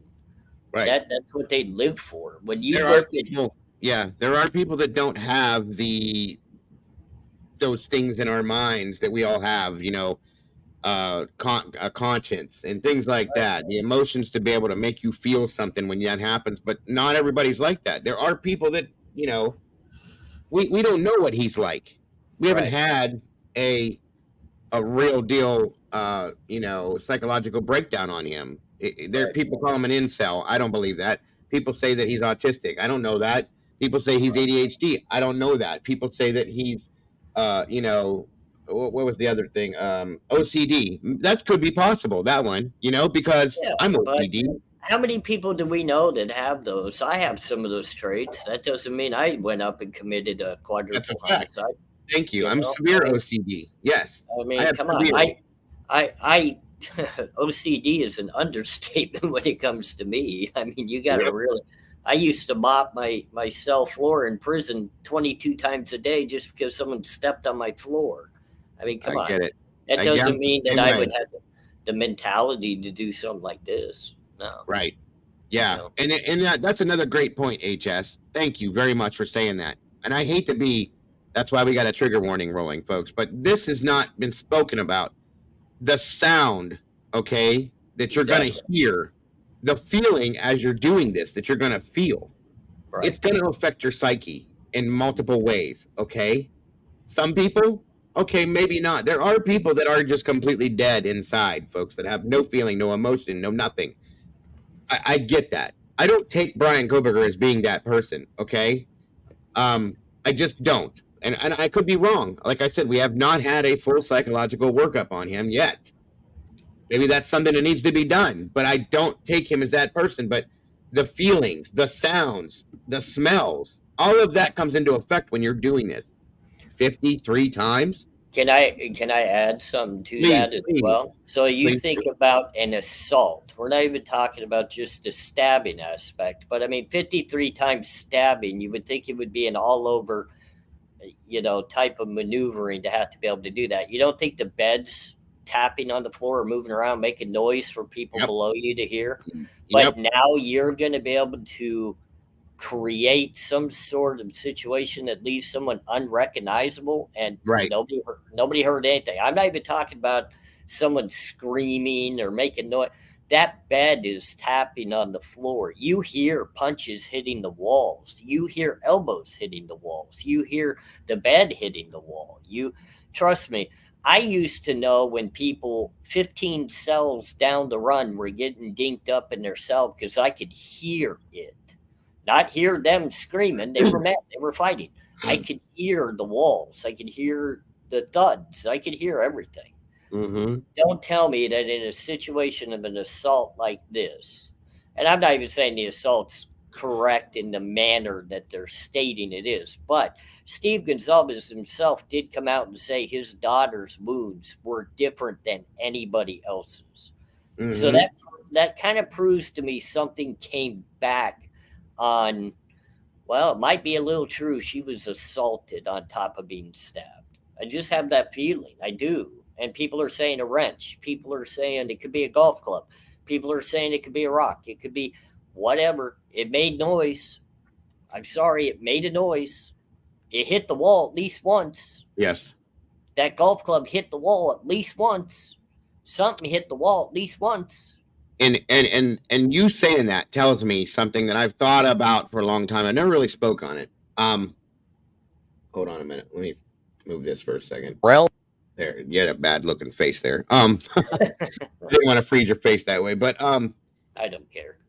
that's one of the things that made me wonder if only I wondered, and this is pure speculation once again, if he allegedly did do this and maybe he had 2 other people with him or another person with him at the same time taking turns doing this, that makes more sense because it's not going to be as exhausting, not as hard, and you can get more done in a shorter period of time. Well, Were, I'll even add to that. Having the extra person just holding someone still Yeah. lessens the amount of energy you have to use because now you're not playing the chase game Yes. to be able to inflict punishment. I'm Yes. sorry, and I'm trying to keep it as like I know, and I am too, because it's hard to talk about this kind of stuff without being. I don't like to get too graphic, but I've Right. been into situations. I've been there through that, so I know what it's like to you're getting hit from behind, you're getting hit from the side, you're getting hit from so you're ducking, you're protecting yourself. So it's like Yeah. duck, duck, dodge, duck, duck, dodge. Yeah, And absolutely. I would think if one of the victims was awake while this is transpiring, they're going to play duck, duck, dodge. They're going to do everything they can to maneuver their way out of harm's way, meaning that the assailant has to put in the extra effort of playing catch, catch, duck. And that's the only. Do you know how hard it is to chase someone, throw a punch, try to do whatever, and they're moving, you're trying to grab them, then you're trying to throw the punch, and you only land 1 out of 10. You know what I mean? So even in a stabbing motion, people don't understand. You throw 10 movements of stabbing somebody, you only hit 5. You miss. And you miss. Yeah. And when you miss, what people don't understand is that knife goes into the wall. It goes into the bed. It goes into something that extenuates more energy, trying to pull it back out to use it again. And you're still trying to hold the person and keep them in range of you. Not to mention, I'm going to guarantee you at least 3 of these people fought for their lives. Oh, I guarantee it. And you're trying to protect yourself while you're doing this, okay? Yeah. And possibly getting hit, okay? And things like that. So a lot of this stuff is not taken into account when this is talked about. People don't think about all this stuff when you talk about this, okay? It's a lot, guys. It's not just a simple, they walked in and we're done. No. Right. That's why I struggle and have struggled with the fact that this happened. One person did this to 4 people in 9 minutes. I'm sorry. I can't ever and never have and never will accept that because of that. It's a lot. It's a lot. Didn't they say, so they're saying the witness Dylan saw bushy eyebrows and whatever in the face, right? So that to me, I mean, to commit a crime like this, can we all agree your eyes have to be exposed? Correct? Absolutely. At So least even this, if you're in a full-out ski mask, your eyes are exposed. Yes. Do you know how many fights I've been in? Well, let me say it in a different way. Not many fights that I've been in did I walk away without some sort of damage around my eyes from a fighter that was fighting back towards me, whether they're clawing at my face to get me away from them, Like if I have them in a chokehold or something, they're clawing at my face. They're trying to get to my eyes. Yes. So why does he not have one single injury in the one exposed major part that everybody goes for? We all know to go for the eyes, ladies and gentlemen. Everybody knows that. Kaylee was a true crime lover. She knows to go for the eyes. Come on. Really? She's not going to go for the eyes. If you're fighting for your life, look at Xana. Xana, I tell you what, Xana could put it on somebody if she wanted to. She looked athletic. Yeah. She looked like she was in good health. And people say, well, they're drunk, they're incapacitated. You know what? When I get drunk, I get angry, pissed off, and I'm a better fighter when I'm drunk. And here's the thing. I don't care if you're drunk or not. When it comes to fight or flight with your life, things happen. You sober up real quick, folks, okay? And I'm telling you, that's one thing that caught me. When you don't see any injuries around the eyes at all, no scratches, that's the only part of his body they claim to be exposed. Even if he was wearing the astronaut suit that everybody claims he was wearing, your eyes are exposed. I'm sorry. Oh, now we're going to say he has goggles on and he wore, I mean, come on. And there was as we saw, he got stopped twice in Indiana. We saw a very clear face on him. He went to the doctors, folks, after that. The doctor would have reported seeing some kind of, like, what happened to you? Gouges, bruising, anything. He would not have gone to the doctor, Dago. You know that. That's if right. He had injuries from this. That's right. And he would not have gone to get his haircut because that's a witness to see the injuries on his face. Yeah, absolutely. Okay? Not. Absolutely. And I guarantee you they were spoken. Yes. He would have been locked in his little apartment for weeks upon weeks with injuries he's trying to recover from. And let's not forget, he went back to work out of college as a teacher's assistant, where how many people would see him and say, whoa, what happened to you? Right. And remember that when this comes down the line and say, he came back to work a few days later and he had a big old shiner or a big claw mark down the side of his face, or his eye was cut open. Come on, guys. Right. This is commonsensical stuff. None of that has been talked about because it didn't happen. Not to him. Okay? Now, I'm sure whoever was involved in this, if they did get any kind of, nobody saw them for quite a while until they healed. You go in hiding for a while, man. Nobody does it back to back to back. I mean, they go in hiding. Just like a boxer, after they do a boxing match, they take time to heal, guys, before you see them in the next match, I know that's a bad, reference, but I'm just saying, it's just, it just doesn't make any sense. It doesn't. Right. Yeah. Again, things to think about, you guys. I didn't mean to stop again, but it was a good point I wanted to talk about. I think it's a great point. You want to put it in whatever category you want to line that in 53 times is just wow. And then you have to even think there's 3 more that follow that, with another individual said to have some crazy injuries as well. And you're going to do this all with a single weapon and in a very short time frame. It's hard to grasp by someone like me that's actually been there. And it's hard to bring you into the realm of it other than to say on an emotional basis of what I experienced. Before said event happened, I was emotionally chaotic in the sense I was thinking about everything that laid before me. What was about ready to happen? Could I possibly even do it? Because we all have a resemblance of a heart in our chest, and we do have things that we're passionate and caring about in life. I'm telling you right now, the Idaho 4 suspect, Brian Kohlberger, loves his mom and dad. There's no doubt in my mind. I don't care what struggle he has emotionally or mentally. He has people in his life that he cares about. We all do. No matter who it is, we all do. So me sitting there prior to a violent event, whether it even just be going to get into a fist fight or what it might be, I've got the emotional chaotic mindset going on where everything within me, my heart's beating, my hands are throbbing, my mind just feels like it's going in 9 different directions. I'm confused. I'm excited. I'm confused. I already feel pain of a punch that hasn't even hit me yet. I mean, it's weird. It's a real concept that is hard to grasp onto. So being there and being in these positions, and I got to put myself into someone like Brian Kohlberger's shoes, or whoever committed the Idaho 4 case. Let's just leave it at that. Whoever committed it. And I got to put myself into those shoes, knowing off of my emotional chaos, just even prior to committing the act, I don't even know if I'd be able to step foot out of my car to walk to the actual crime scene. I don't know if I could do that. Most of us can't. And I'll tell you right now, 95% of the people watching this video, and it's a great thing. Don't get me wrong, it's a great thing. You couldn't even get into the smaller of altercations that's past an argument without getting a little bit shaky or emotionally tied. And then to even take it a step past that, you couldn't do it.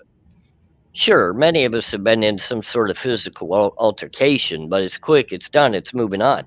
Could you legitimately see yourself in a violent act? A violent act, not a fist fight. An actual violent act where the other person on the other side of you may not walk away. And if they do walk away, it might be in a lesser ability of living life than when they first stepped in front of you. I've been in those positions and they're no fun. When you got to step in front of somebody and know you possibly are either going to leave them in a position they might not walk normally. They may never be able to use their hands correctly again.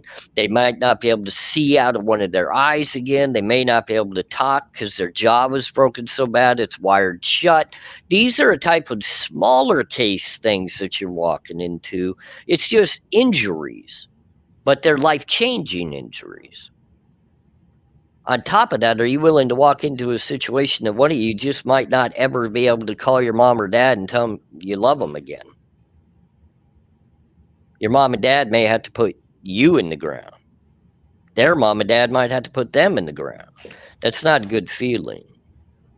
I hope right now you're feeling a little bit of emotional of why this type of crime for a said single individual in a time frame of 7 minutes doesn't make a lot of sense. And I haven't even in my research and my discussions and my everything that I've looked into this young man, tell me one person that's come out and said that he's just been crazy violent with something. Tell me a time that someone has come forward that even said he's been in a fist fight. Tell me a time that he got in an argument with somebody and put him in a chokehold. Just a lesser amount of violence. Not a verbal sense of violence. An actual violent situation. I'm waiting. I just want one person to leave me a comment that you found something in his past where he's been violent. Even with himself. Tell me a time that he was a cutter. Tell me a time that he hurt himself in some manner. Because trust me, ladies and gentlemen, here's another point I can make you. It's there and it's knowledgeable to people. If you're a violent individual, you've been violent towards yourself. I've broken my own hands punching things so hard that it broke bones in my hands. I used to cut myself with blades just to, I wanted to see what blood looked like. I was young. I was dumb. I wanted to see what it felt like. I wanted to see what blood looked like. I wanted to see the emotional of, could I handle seeing blood?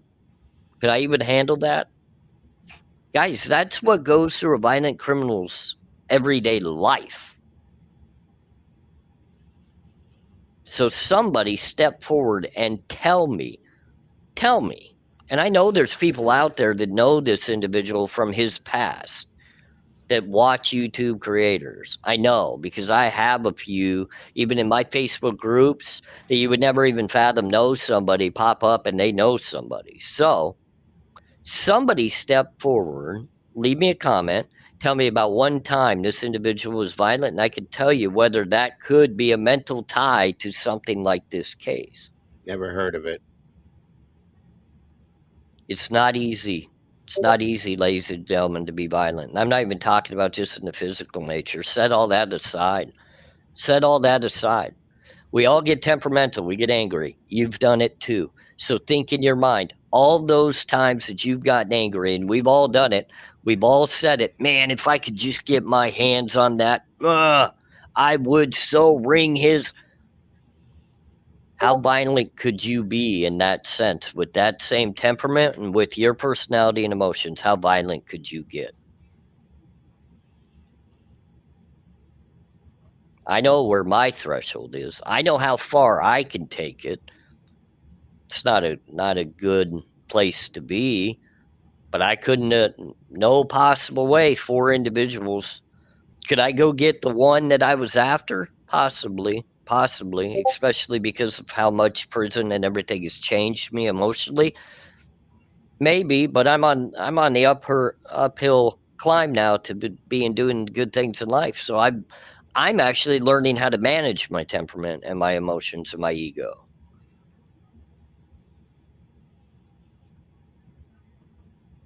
To commit a crime that involves even one person, assault to the point of unrecognizable. And how can I base this? I know all the other YouTube content creators that began talking about the 53 stab wounds and the unrecognizable assault. I get it. And I'm not falling into the realm of them. I'm getting you to think emotionally without the opinion of what it would be like. I want you to come in and feel it. Come in and feel it. Think unrecognizable. Get angry. Get angry right now. Think angry. Your kids have upset you. You just wrecked your car. Somebody just stole your prized diamond ring that your great grandmother left as an heirloom in your family. You're angry. Go assault somebody to the point of unrecognizable and then add the overkill of 53 stab wounds. That's what people are trying to make Brian Koberger out to be. He was angry because a girl possibly wouldn't go on a date with him. So,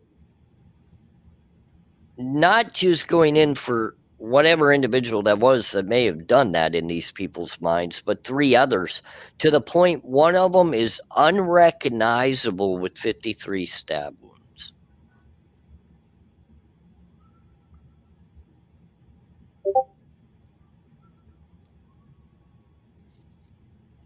I left a moment of silence right there for the victims, because obviously we all have them in our hearts. It's a tragedy that it happened. They didn't deserve anything to happen to them. So I got to reel back the emotion a little bit to make that statement. But for all of you claiming a single individual could get a little upset over a girl not wanting to go on a date with them, or a little upset because whatever it might be, really, it could make him that upset. It could make him that upset. I don't see it, ladies and gentlemen. I don't see it. I don't see it in his emotion. I don't see it in the way he carries himself. And a lot of people have asked me, analyze this, analyze that. And I'm going to do a video coming up where I'm going to actually analyze what I see as if I was standing on a prison yard and I had to look directly at a suspect that could have committed a crime like this. And I'm going to break down what that analyzation is. Also, I'm going to go over the fact that not many are truly grasping the effect of the DNA that would be left or taken in a case like this. And I'm going to give you personal experiences of how difficult it is to not leave a treasure trove of your own DNA somewhere, much less not take it with you when you leave. I know everybody's saying he wore the astronaut suit and whatever, but I'm gonna bring in through personal life experience on that. So keep your eyes open for more videos. They are coming. Emotionally in your mind, take a minute and think about it. Come into what I'm trying to reel you into. Get deep within yourself for a minute and really think about what it would be like, not only to prepare yourself for a crime like this. Could you literally, in your sitting and thinking, while preparing yourself to go commit something that you think that you want to do. You're going to go take someone's life. So start by sitting and thinking about that. And could you get over the hump to actually get yourself out of your chair to move forward to the car to go handle that? Now, you also got to get back out of said car and walk into the crime scene without a hesitation and without thinking twice. Then you have to emotionally be able to hold yourself together while committing said crime.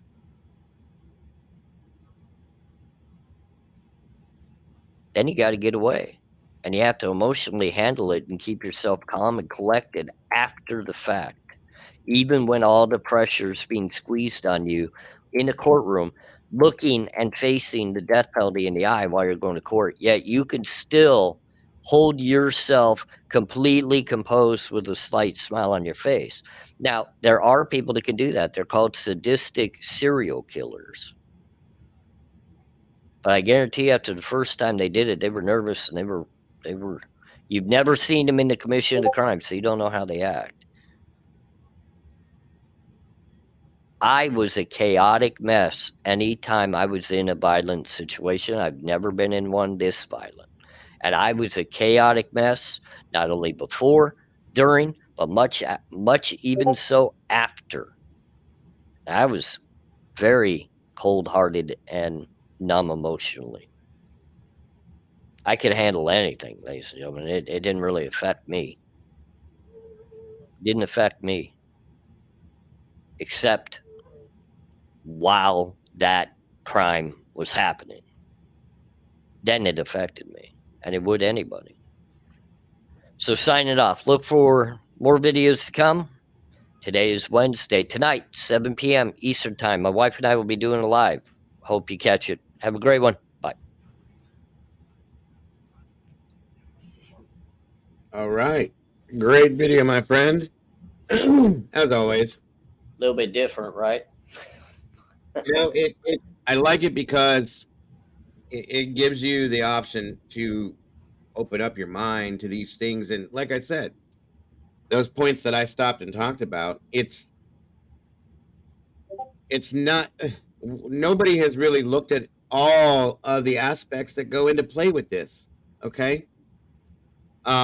You just think, okay, he went in and did this and he left. It's not that easy, guys. It's not even remotely close to that easy. Like AR said, there's a lot to this. There's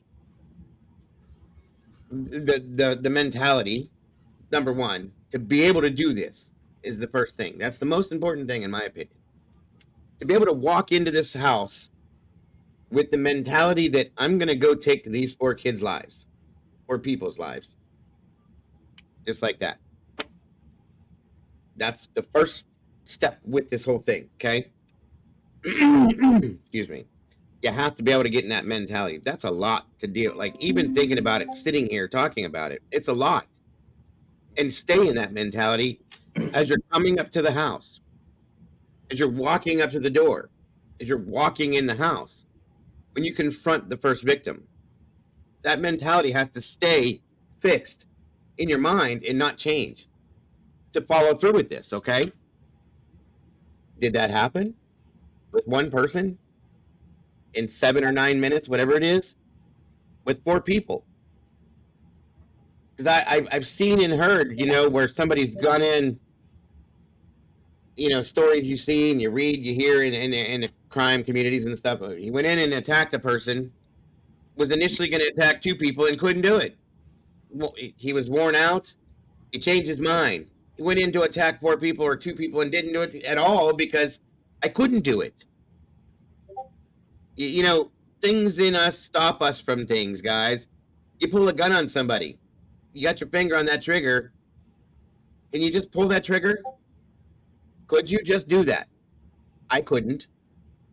Because when you start to do these things, a lot of times, guys, I'm going to guess, everything that goes along with this comes running through your mind.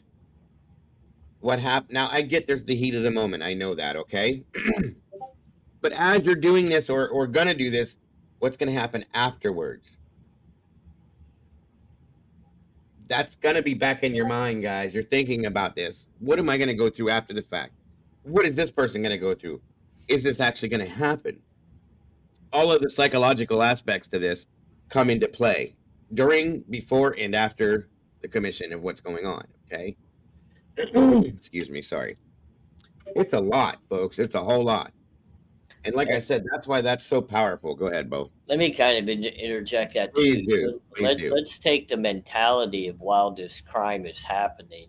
And, when I kind of look at it from afar, why are all the mistakes prior to the actual crime, meaning phone pings 12 times, driving the own car, turning the phone off, blah, blah, blah, blah, blah. Yet during the commission of this horrifically bad crime, where you're emotionally charged, violent, mentally chaotic, the only issue you have is you accidentally left a sheath with a little itty bitty bit of DNA on it.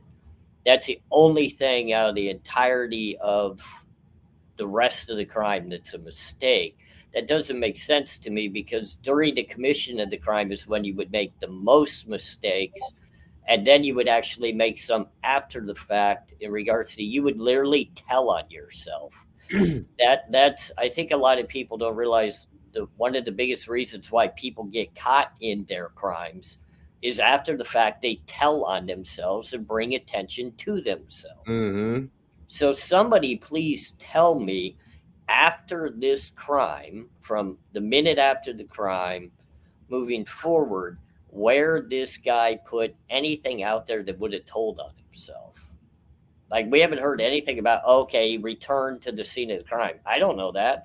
He might have returned to the apartments up the street and hung out with a buddy. I don't know. You may have heard about it and went to check it out because of what he did, I don't know where the hell he was. And if you guys have all this proof that his car returned to the scene, blah, blah, don't give me a still photo of the wrong car driving by a gas station. If you're looking for a bolo on a certain type of car, give me a picture from that video you claim to have showing said car, so I know what car I'm looking for. I'm looking right at it in the video. So now I go, oh, look, that's what it looks like. Don't give me a still video of the wrong car driving past a gas station and then put in the PCA to look for a certain type of car. Don't do that. Show me a piece of your evidence out of a video. Doesn't the community that this happened into deserve that? If you're looking for safety in the community after a quadruple homicide, I think I would be on edge if I lived in that community and I knew people had just been taken. I would want to know you have my safety at best interest. Show me a bolo of the car. Show me a picture. Show me a description of who you're looking for that could have actually committed it. Somebody give me something to look at that makes me feel like you're on the right track to catching somebody. I mean, come on.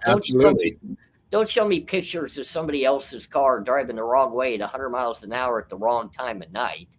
And then don't say we have this fully under control. We got it, and then not actually have it under control.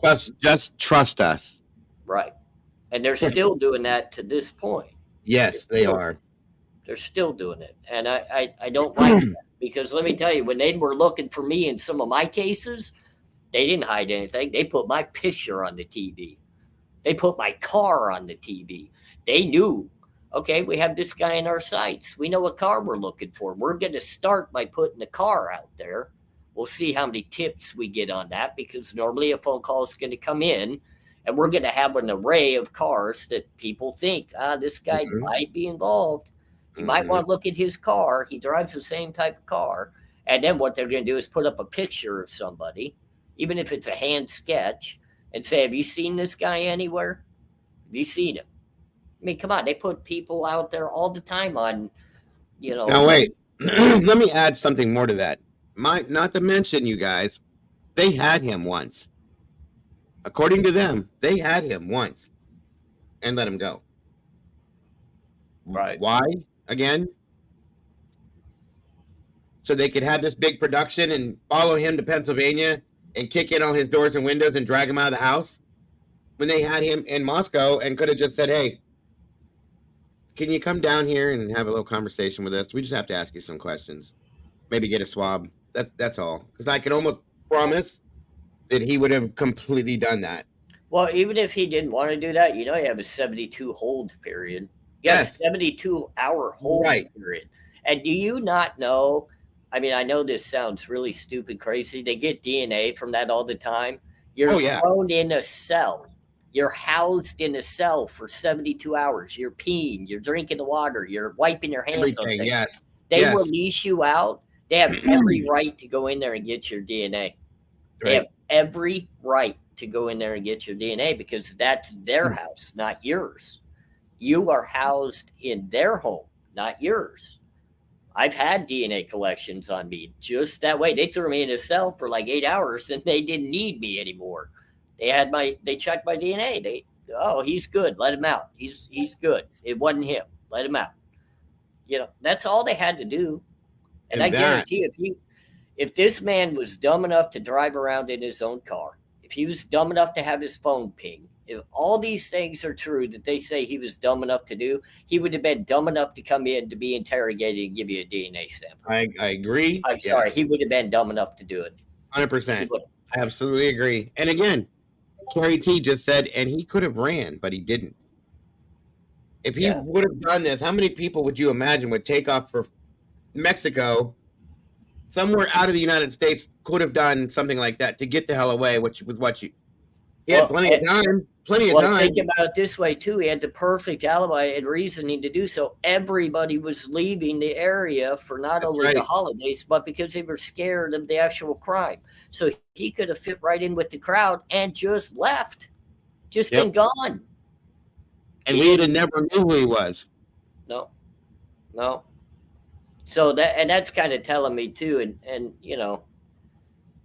a lot of people are like, why would they pin it on him? And I don't get into all the crazy stuff and all that, but it would not have been hard. You piss off one law enforcement officer, you don't think they retaliate, man? I mean, seriously. I used to piss off law enforcement officers, and even when I wasn't committing crimes, they came and harassed me. So you're telling me if Brian Koberger didn't put one of these guys into place, like, hey, dude, you're not doing your job appropriately. Or, hey, man, you know what? Let me train you on how to do that. And they felt belittled upon that. It's not hard for them to kind of retribute against him. So think about the car stop. They will not release the footage from that happened. I guess it was a seatbelt situation. Right. Not the one he rolled through, a stop sign or a red light or whatever. I'm talking about the one they will not release the footage of. What happened in that situation if they found him with a knife in his car and they confiscated said knife with a sheath? Well, now, don't they have the sheath that could possibly be put at a crime scene? People think it's like miraculously it could never happen. I've had weapons confiscated out of my car before. Many people have. Knives all the time. Cops don't like to see you have a knife in your center console. You know what I mean? No, they don't. It's not a gun. You don't have to have it licensed, but they could still take it from you. So all these people that say, well, you're a conspiracy theorist. No, I just kind of think about the possibilities. Yep. It's just kind of crazy because then guess what? His DNA would have been on that because it was his. It was in his car, but they happened to take it from him. And they don't want to release that footage because maybe it's showing them taking a weapon from him. Very good possibility. And that a lot of people, why wouldn't they show the footage? They're showing the footage of everything else. They showed his other car stop where everybody claims he was such an asshole to the woman cop. And he wasn't. Right. He wasn't. I mean, I've been far worse than that. Trust me. Most people are. He was just literally asking a couple of questions about the laws. I'm actually berating the officer about how foolish they are. So big difference. You apologize for asking those questions too. Right. But so tell me, what could possibly be in a car stop that no arrest was made, but you won't release the footage, but you're releasing the footage of everything else?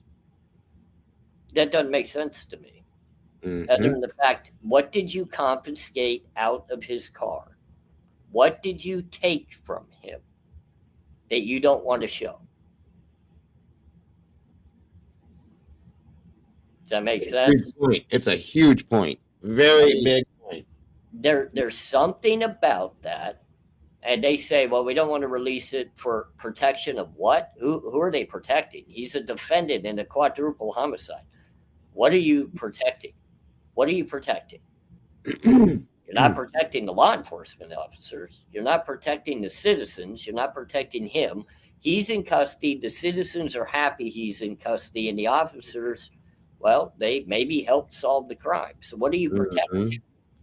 There's something in that video they don't want out because it may put a spin on their case. If you saw them right now, and I'm just going to ask you flat out, they took a K-bar knife out of the center console of his car with the sheath on it, and they confiscated it on that video. How would you feel about that? I would feel that that's where their sheath came from. Right? Wouldn't that be most people like, oh, shit? At this point in the case, that's exactly what I would. I would just, with everything going on, right? Yeah. You and all of a sudden it's found 5 hours after the first walk. I mean, it's not even on the first walk that it's found. It's hours later. So, okay, you confiscated a K-bar knife out of the guy's center console, and now it's found at the crime scene, and he's blatantly stating he was not at the crime scene. Yeah. I got a problem with that video too. I probably wouldn't release it either. Exactly. Right? I probably wouldn't let that shit come out. No, because that would completely destroy the case right there. And they're already destroying it on their own. Like, I think in most logical thinking minds, the smallest of question will be arisen in this case, no matter which way you look at it. Even the guilty people deep down inside have to have a question in this case. They have to. Somewhere. I agree. At least in motive. Right? I mean, I don't know. Maybe not. Maybe they're just so gung-ho dead set on it. And I'm not even saying he's innocent. I just have questions. And in that reasonable doubt. Yep, I do agree. You know, that's reasonable doubt, and that gets people let out. So why wasn't the investigation just done more appropriately so nobody would have questions? Right. Why weren't the families kept up to date with what they were doing in the case so maybe they wouldn't have questions? Now we got Xanda's mom coming out. She's got some very legitimate questions. You know, and I hate to say it, I do know a lot of drug addicts that have some great minds on them. When they come out of their drug-induced stupor and their brain comes back to working, they dig pretty deep within the thought process of how crimes happen. And yeah, you're right. And I'm so tired of hearing people telling her to go away, not to talk because of her past or her this and that. Bullshit. That woman has every right to ask any question, make any statement, any comment she wants because her daughter died. Ours didn't. I don't care what her problem was. I don't care what her past was. Yeah, you know what? She has every platform she should damn well be able to speak on. You are absolutely right. Listen. That's right. And people tell me all the time, well, you shouldn't speak upon that. Why? Because I'm a felon? Because I had issues in my past? The funny thing is I can still have a better conversation about it with more logic and more thought process than you can, and you're telling me to shut my words down. Good point. I don't think so, man. You know, I don't think so. And that lady lost her daughter. It doesn't matter how much, whatever she's into in life. And look, I brought out the issues. I've spoken about the drug issues. I've spoken about the possibility of the snitching and the telling on people. Okay, I brought all that to the forelight. I'm not going to backtrack on that. But I would never tell you that she doesn't have the right to speak upon her daughter's death or the person that may have taken said daughter off the earth. She's always going to have that ability. In my mind, she's always going to have that with me. So I don't know. You know, and I feel for her. I really, really do. You know, I really do. That's right, Ann. She can say whatever the hell she wants. That was her daughter, nobody else's. Nobody has the right to shut her down. I'm sorry. I don't care what issues she had in her past. That does not take away the fact that she lost her child. Period. Period. I'd be one of the first people actually. I mean, if I could, and I don't know how it'd work, but if I could get in touch with Kara Oh and we yeah. could have some discussions, I think I could help her by supporting her through not I can't help her through the support of a daughter, but I can help her through the support. I know what the criminal life is like. I know Sure. what she's enduring with the jails and having to be transported back and forth between states. I could support her in that and maybe help her get over the hump, feeling like she has some support to get around that, to Hmm. not have to endure that anymore. I've been around all the drugs and all the drug people and all that. And, I've had many good buddies that are now clean and quit. And now they're walking a great life. And it's all through support. It's all through someone stepping up and saying, I don't give a damn what anybody else thinks. I've got your back. That's And right. she hadn't done anything to me. I can't take anything she said or done personally, even though, like I said, I've done a couple of videos in regards to, snitching and things of that nature. So what? That is what it is. It doesn't mean I don't support her in other realms of life. I'm just laying out what could possibly be a fact. That's all. But Right. I would absolutely, if she ever reached out to me, be a supportive outlet for her to move forward in life because I needed that in my life. I absolutely needed that in my life. And if the people that gave it to me turned their back on me, I'd hate to see where I was too. Hmm. So, and she's even in a harder spot now.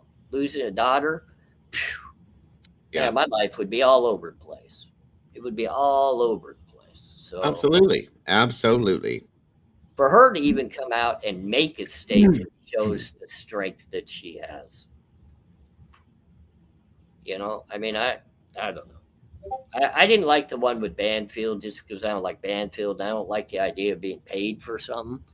But I got it. I got I you.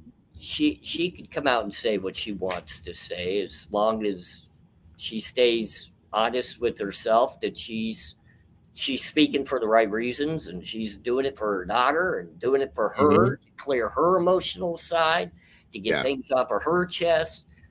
Hell yeah. Anybody got an issue with it, come at me. I've got a YouTube channel, I've got a Facebook page. You guys, anybody's got an issue with Xana's mom speaking, don't take it at her because she needs the support. Come at me. I can handle it. We'll Same just here.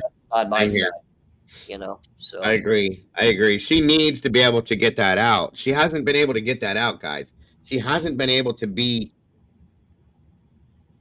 I said this about Steve too. Okay. I don't think these families have been able to grieve the right way. Steve, because he's been busy with this. Kara's dealing with her legal issues in her past and trying to get over that issue as well. And now has facing the fact that her daughter's gone. Okay. Like these things are not fair. These people need to be able to voice whatever they need to be able to voice, speak on it, feel the way they want. Whatever they got to do, they need to be able to do that. And I don't think they have been. I don't, not all of them at least. it's all going to be. I mean, they're going to have to find their way, and it's sad. And I think everybody needs to take a step back and allow them to do that. And right now, it's the hardest time for them because we are talking about coming through the whole process in the courts and everything happening. This is going to be the hardest time for them. This is when the pain really hits. Obviously, the initial loss hurts, but now everything's being brought to light and dragged through the mud. And they have to Right. endure that again and again. And maybe they had begun healing and this opened the wounds again. I don't know how I would deal with it, man. I sit in a concrete box for years upon years, not having to endure that emotional thought process. I didn't have to do that. So I couldn't be one to tell you how that works. I don't know. But I Right. do picture if somebody took one of my loved ones that's with me right now, phew, I don't know. Try controlling that emotion. 100%. 100%. So I don't know. But yeah, I mean, I see a lot on here supporting the justice for the victims. That's what we're all about. We all know that's what's most important. That's what we care about. Obviously, the families involved with that is a big part of that as well. And then we spread that even out to the defendant's family. There's a lot of people involved in this. The community's involved in this. There's a lot of people involved in this. And I just hope that at some point in time, the justice system can figure out how to put on the correct manner of handling this situation, whether it be giving the information to the families, heart and felt and true, or something's got to really kind of trigger into place here. So yeah, I agree. And I do agree. I do my best to just rationalize things in my own way, like we all do, and that's I know my channel's not going to suit everybody. I have people click on, click off, and it's like I knew it wouldn't fit your realm anyway. But I'm not going to temperament what I have to say. No, you shouldn't. Off of, and I don't know, but I'm not going to get into drama with everybody else either. So yeah, I mean, I see it just like you do. There you go. And I know you've endured some of yours, and luckily I just haven't engaged in any of them yet. I hope it doesn't. I hope it never affects you, buddy. I really do. No, and I wasn't even going to mention it, but I saw something in the scroll earlier about somebody talking trash about me over something stupid from the past. And it's like, I saw it. I'm not going to speak about it right here. Yeah, but it's like, dude, I've got your email. I got your phone number. I can reach out to you. We'll talk about it between us. I'm not worried about it. I'm not worried about it at all. And people do this. This is what they do. They're trying to they try to out. Yeah, they want to out people and get that attention, that negative thing going. You just ignore it. And I think the one thing that I can express to people is, yeah, we all know about my past. I've claimed it from the front. I was dishonest. Right. I was a scammer. Right. I was a criminal. I didn't live the proper life. So yeah, people are going to come out of my woodworks, everybody, and they're going to talk trash about me. They're going to make statements that I did this or I did that, and sometimes it's going to be absolutely true because that's what my past was. I did my time. I mean, I took my punishment. And now we're here. We're moving forward. So That's right. And they're never going to stop, Dago. You know that. They come out. Oh, absolutely. Yeah, I'm not worried about it. And typically, it's not even a person you've affected. It's one of their friends or one of their cronies that had nothing to do with it anyway. Mm-hmm. So come on. Let's get it off the chest. Let's say what you got to say. And that's why, if I was so intent on scamming or hurting people, would I bring that up and discuss it live on YouTube on your show in front of everybody and just bring it up and talk about it? I mean, come on. It is what it is. Right. Well, and again, the fact that you're trying to change your life or that you have gone in another direction, that says a lot, and the fact that you're open and willing to come out and talk about that without holding anything back, that says a lot to me too. So, and you know what, Dago, it's not easy to do that. You know what I mean? Because I'm sure it's not. I mean, like I said before, when we first started talking, I said that has to take a lot of courage, I guess you could use, to be able to know. Courage is one thing, but it's emotionally draining sometimes, man. Right. Because you got to go back and you got to rehash things that you've dealt with, and you've been through this and you've been through it, and it keeps coming up, and it's like, man, you got to realize some of this stuff happened 14 years ago, and people are acting like it was yesterday.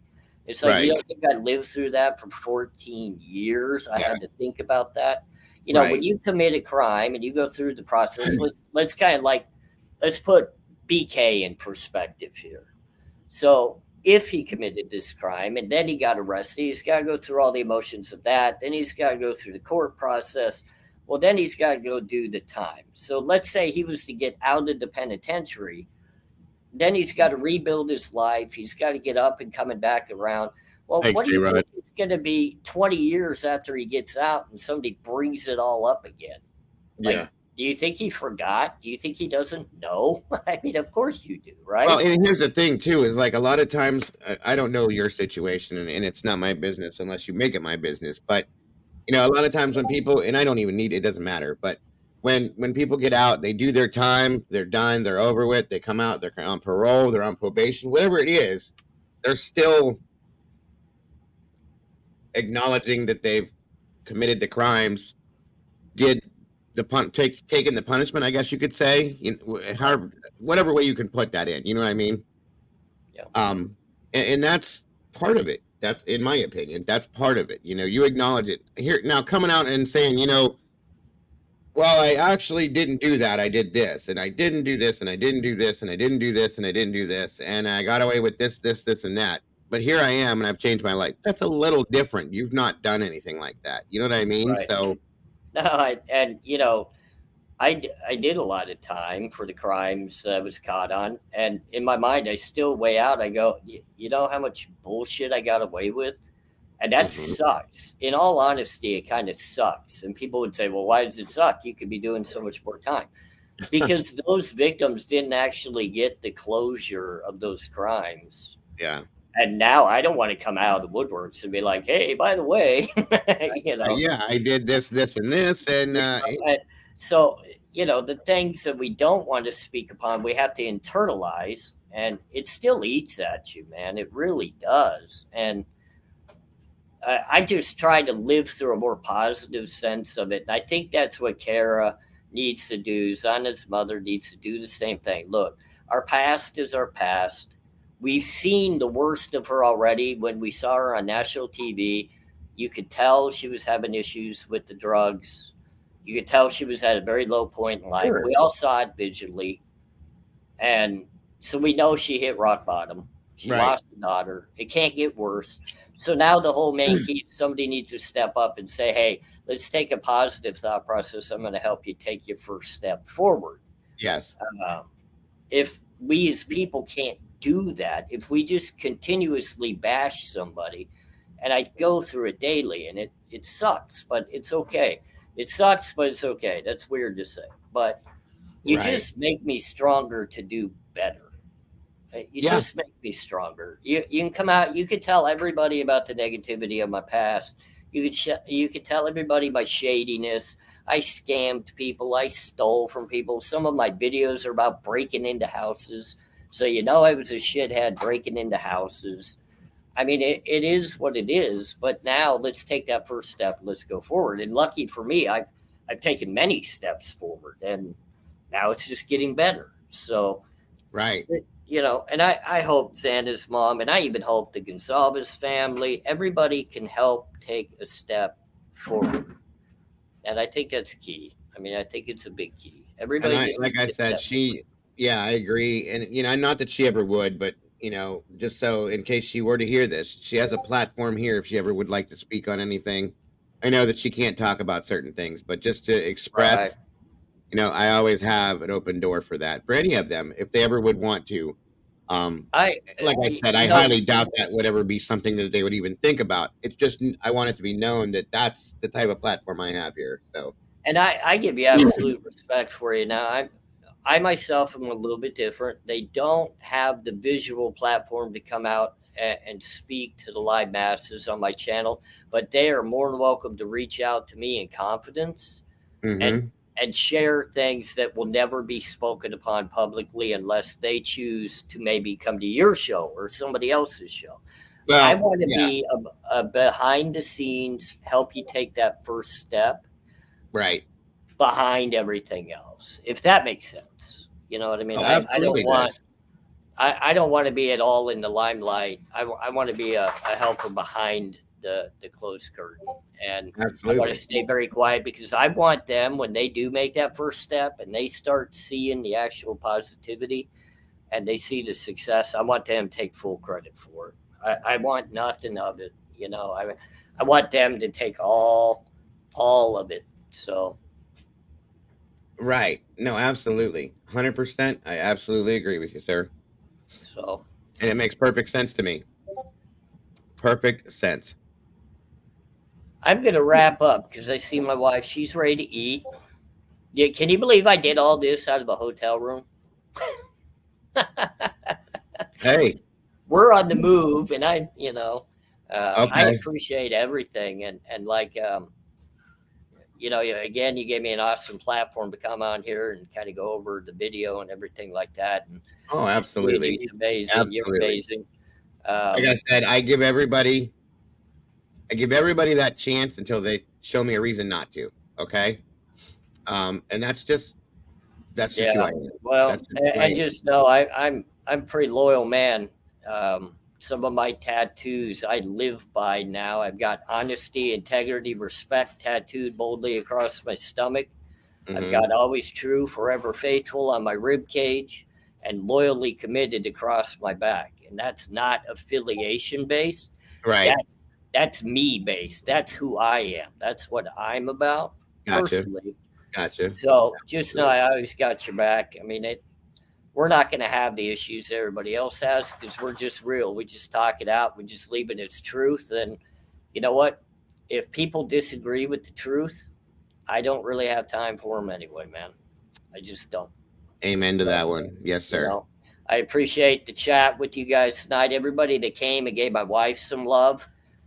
That's Absolutely. so And meaningful. yeah, She's so shy. Like she is literally so shy. I could But tell. I could tell she couldn't get off the camera quick enough. But let her know that we appreciate her sharing you with us and giving you the ability to take the time to do this. It's very much appreciated. I love again hearing your perspective, your point of view, and I will always. You know what I mean? well, So and I appreciate that. Just so everybody kind of knows, I am diving into this more full time now. So this is okay, going to be a full time kind of thing for me, an 8 hour a day job, whether it be researching, whether it be videos, whether it be engaging with individuals like yourself, even reaching out to family members that need help, taking that first step forward. This is what I'm going to be doing. This is what I'm about. So a lot of people are about the finances. I'm about really doing what I say I'm about, and that's helping others. So right, financially, it may come good at one point in time in life. You never know, right? absolutely. And we'll be honest about that. For a convict, it's not always the best way of making money. That's for sure. Oh But yeah, absolutely, absolutely, 100%. But again, thank you for your time and effort. And like I said, it's always good to have your perspective based on your experience, so on and so forth. It's a different way to be able to look at things, and I love that. And again, being a new creator, you're coming out here, you're trying to do something positive in this crazy world that we have right now, and this crazy platform of YouTube.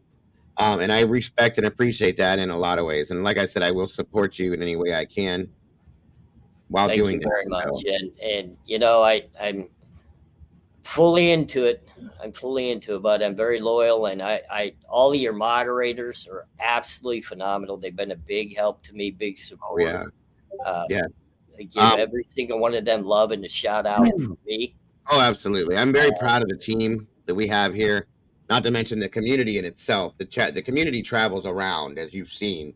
Oh yeah, I And see they're them in a lot of places. yeah, they're a very, very supportive, amazing, very critical thinking community, and I absolutely love each and every one of them because of that. Okay, and as we've seen, the drama that surrounds me from time to time, these people, this core, is still here to lift me up and to support me and to keep me where I need to be to keep my head above water because this is not easy to do in a lot of Telling ways. you. It's not, and this group of people is amazing. And that I'm not sure people really kind of grasp the totality of what it takes to do this. And you guys have built like a prime example of how good it can be. But Yes, that took so much work to get there. And if you kind of can remember back to the very beginning, I'm doing it. I don't have moderators. right, I right, don't have knowledge of the technology, my friend. Like yeah. I learned how to turn on this laptop just the other day. I mean, I understand. I do. this isn't this isn't easy. And people are thinking YouTube creators, you just jump on and it's easy. You're gonna have no, I Oh had no. to work to get the subscribers I have. Oh I yeah, had yeah, yeah. I have to network. I got to move around and talk to people. I got to present myself appropriately. But behind the scenes, I got to overcome the frustrations of, man, I don't know how to freaking do this, right? Like, and you know how that is. Yeah, it took well over a year to get to this point alone, and I'm still not right that much of a. I'm not that important.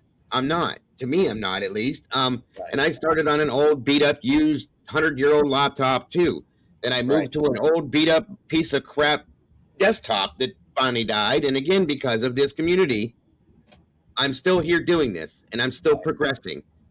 Because I won't quit because of these people, because I will not allow the dark side, I guess you could say, to stomp me down.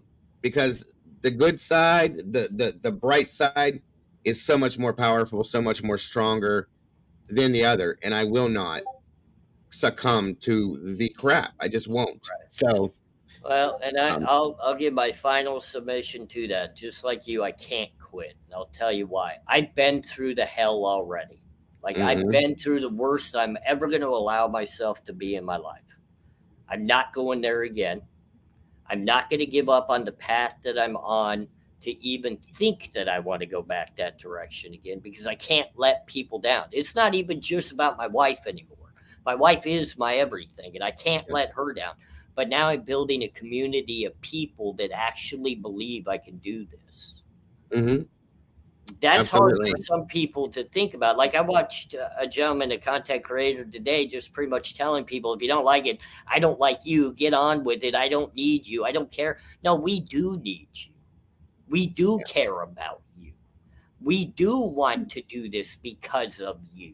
As a content creator on YouTube, I don't do this for me. Like, I do this because I want to engage with the community. I love that part of it. Now I can grow with that, and we're doing it. We're doing it day by day, work by work, and I'm doing it legitimately. And you know how much nicer that is than having to go out and even just take something simple from a grocery store to eat and have to take something that's not mine and I didn't earn. Yes. This is freaking worth it, man. And the hard work makes it worth it.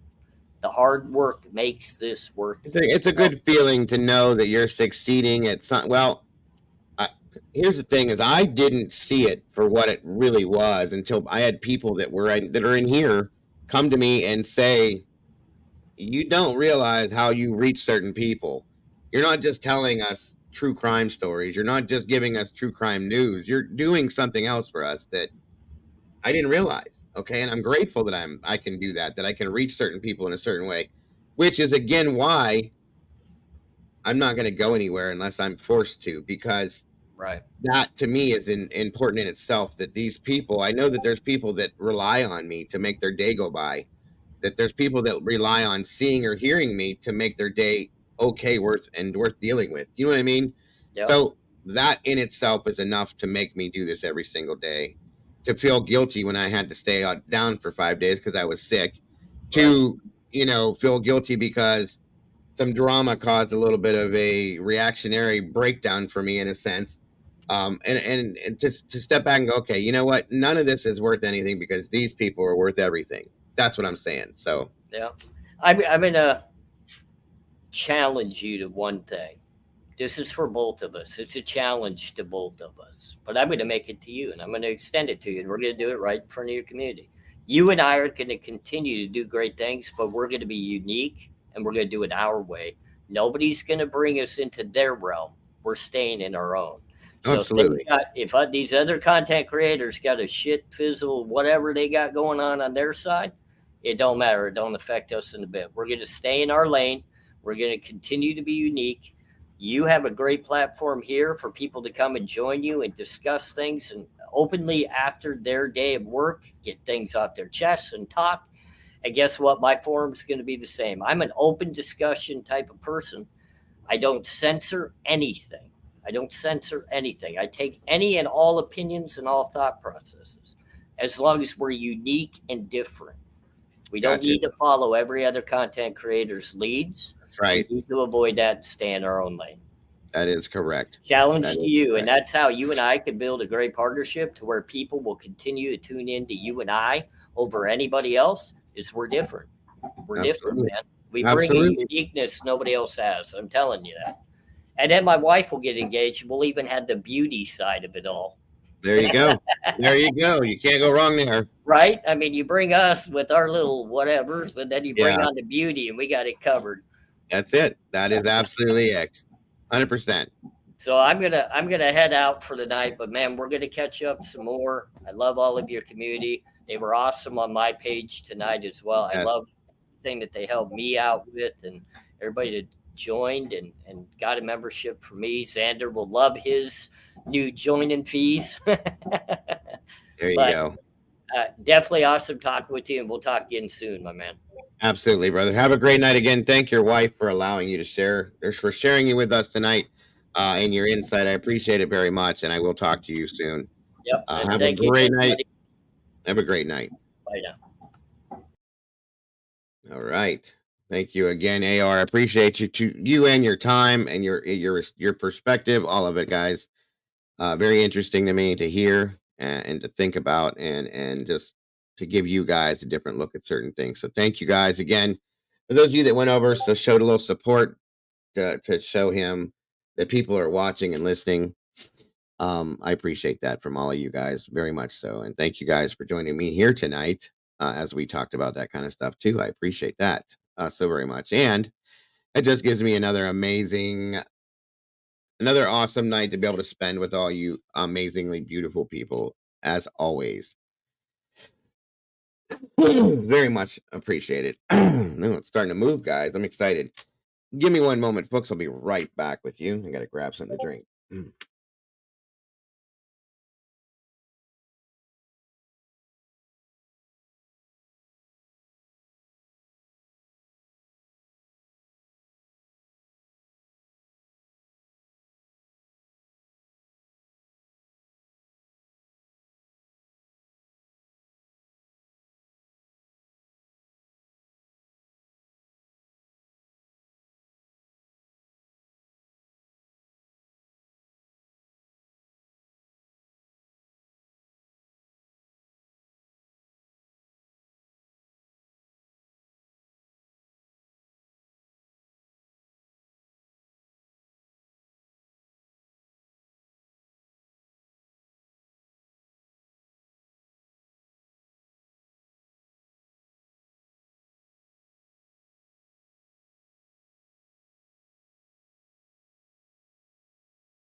Sorry, guys. And again, it's going to take a minute because I'm making coffee the old fashioned way since my coffee maker broke and I just don't have the funds to get a new one right at this moment. So, I put all my money into my property in Hawaii and stuff like that. So I just can't do it right now.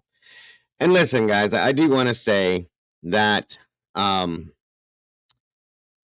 know not everybody's probably going to see AR the same way, and maybe respect it in the same way, and maybe have some, how can I put this? Maybe a little bit of a wall in that sense, possibly, or just not full trust at this point. And that's okay, guys. And you're allowed to feel that way in here. We know that, okay? I don't want anybody to think that they cannot, feel a certain type of way. You don't have to feel the same way about him that everybody does. Not everybody's going to feel that way. And that's okay. That is absolutely okay, because that's what I want from you guys, is to have your own minds, to make your own decisions, to feel your own feelings about something without saying, okay, well, I got to think what Jeff, or not Jeff, I'm sorry. Jesus. Sorry, guys. I got to feel like I got to feel how Dago feels about it, or I got to feel how Mandy feels about it, or I got to feel how Bonnie feels about it. No, you don't. You got to feel how you feel about it. And that is, period, the way it is. So it has to be that way, guys. I'm not comfortable with it any other way. I don't want you guys following me around like puppy dogs saying, oh my God, Dago likes this guy, so I have to, or Dago hates this guy because I have to. No, no, no, no, no. If you are not comfortable with somebody, if you do not like somebody, then that's your feeling. That's your right. That is you. Please feel that way, okay? Please do. That's okay. That is what I want. I don't want a whole bunch of Stepford wives following me around. Yes, sir. Yes, sir. No, sir. Yes, sir. No, no. Come on, guys. That's not who we are. That is not who we are at all. And that's point. That's it. That's all there is to it, guys. I'm not going to accept any less. Okay. So again, not everybody's going to agree. Not everybody's going to feel comfortable. Not everybody's going to be okay with that situation. So that's all I'm saying. And he's okay. He knows that. He's told me he knows that. I know that. And that's okay. You guys have the right to your own feelings, your own mind, and again, your own emotions. That's it. Okay? It's okay. It is quite okay. So once again, thank you all for being here. Thank you all for being who you are. And again, that's something else, because I know there's people that were in this chat that were not comfortable with him, that aren't comfortable with him, that, just they're not going to come on and say it because of respecting the channel. They didn't. And that's all right. And even people that did say certain things, it is what it is, folks. It is what it is. I get it. It's okay. And he gets it too, like he just said. So, we've been live. Good. I said 3:15, and it's pretty good for a night show. And I will be here tomorrow. Same place, same platform, same Dago, same time, between 12 and 1 p.m. Hopefully, everything allows for that. And we'll have some other stuff to talk about. And I hope you're all here for that. Yeah, my fire froze. That keeps like drawing my attention. You guys see me looking for a minute. That's what it is. It's like bugging me. I don't know what the hell is the deal with that. It's never done that before. That's weird. It's very weird. Hold on, let me see something here.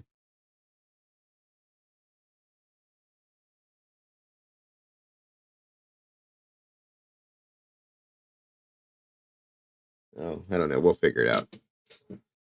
Probably the damn ghost. All right, J-Rod, thank you for jumping through, showing some love. I appreciate you, brother. As always, I hope you're having a great night. And I hope to see you soon. So again, guys, thank you so very much for being here tonight. I'm probably going to jump into my Discord here and go get beat up by my mods and other people and have them throw tomatoes at me or whatever else they want to do to me tonight.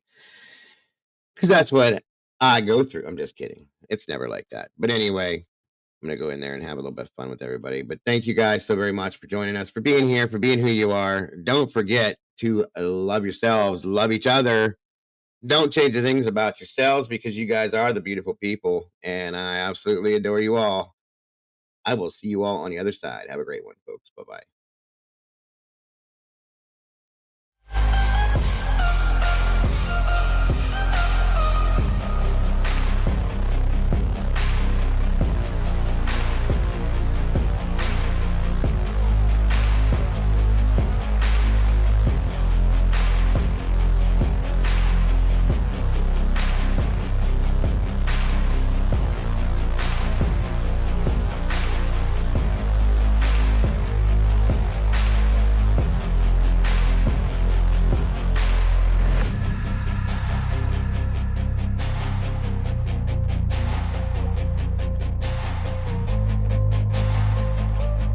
Have a great one, Popper.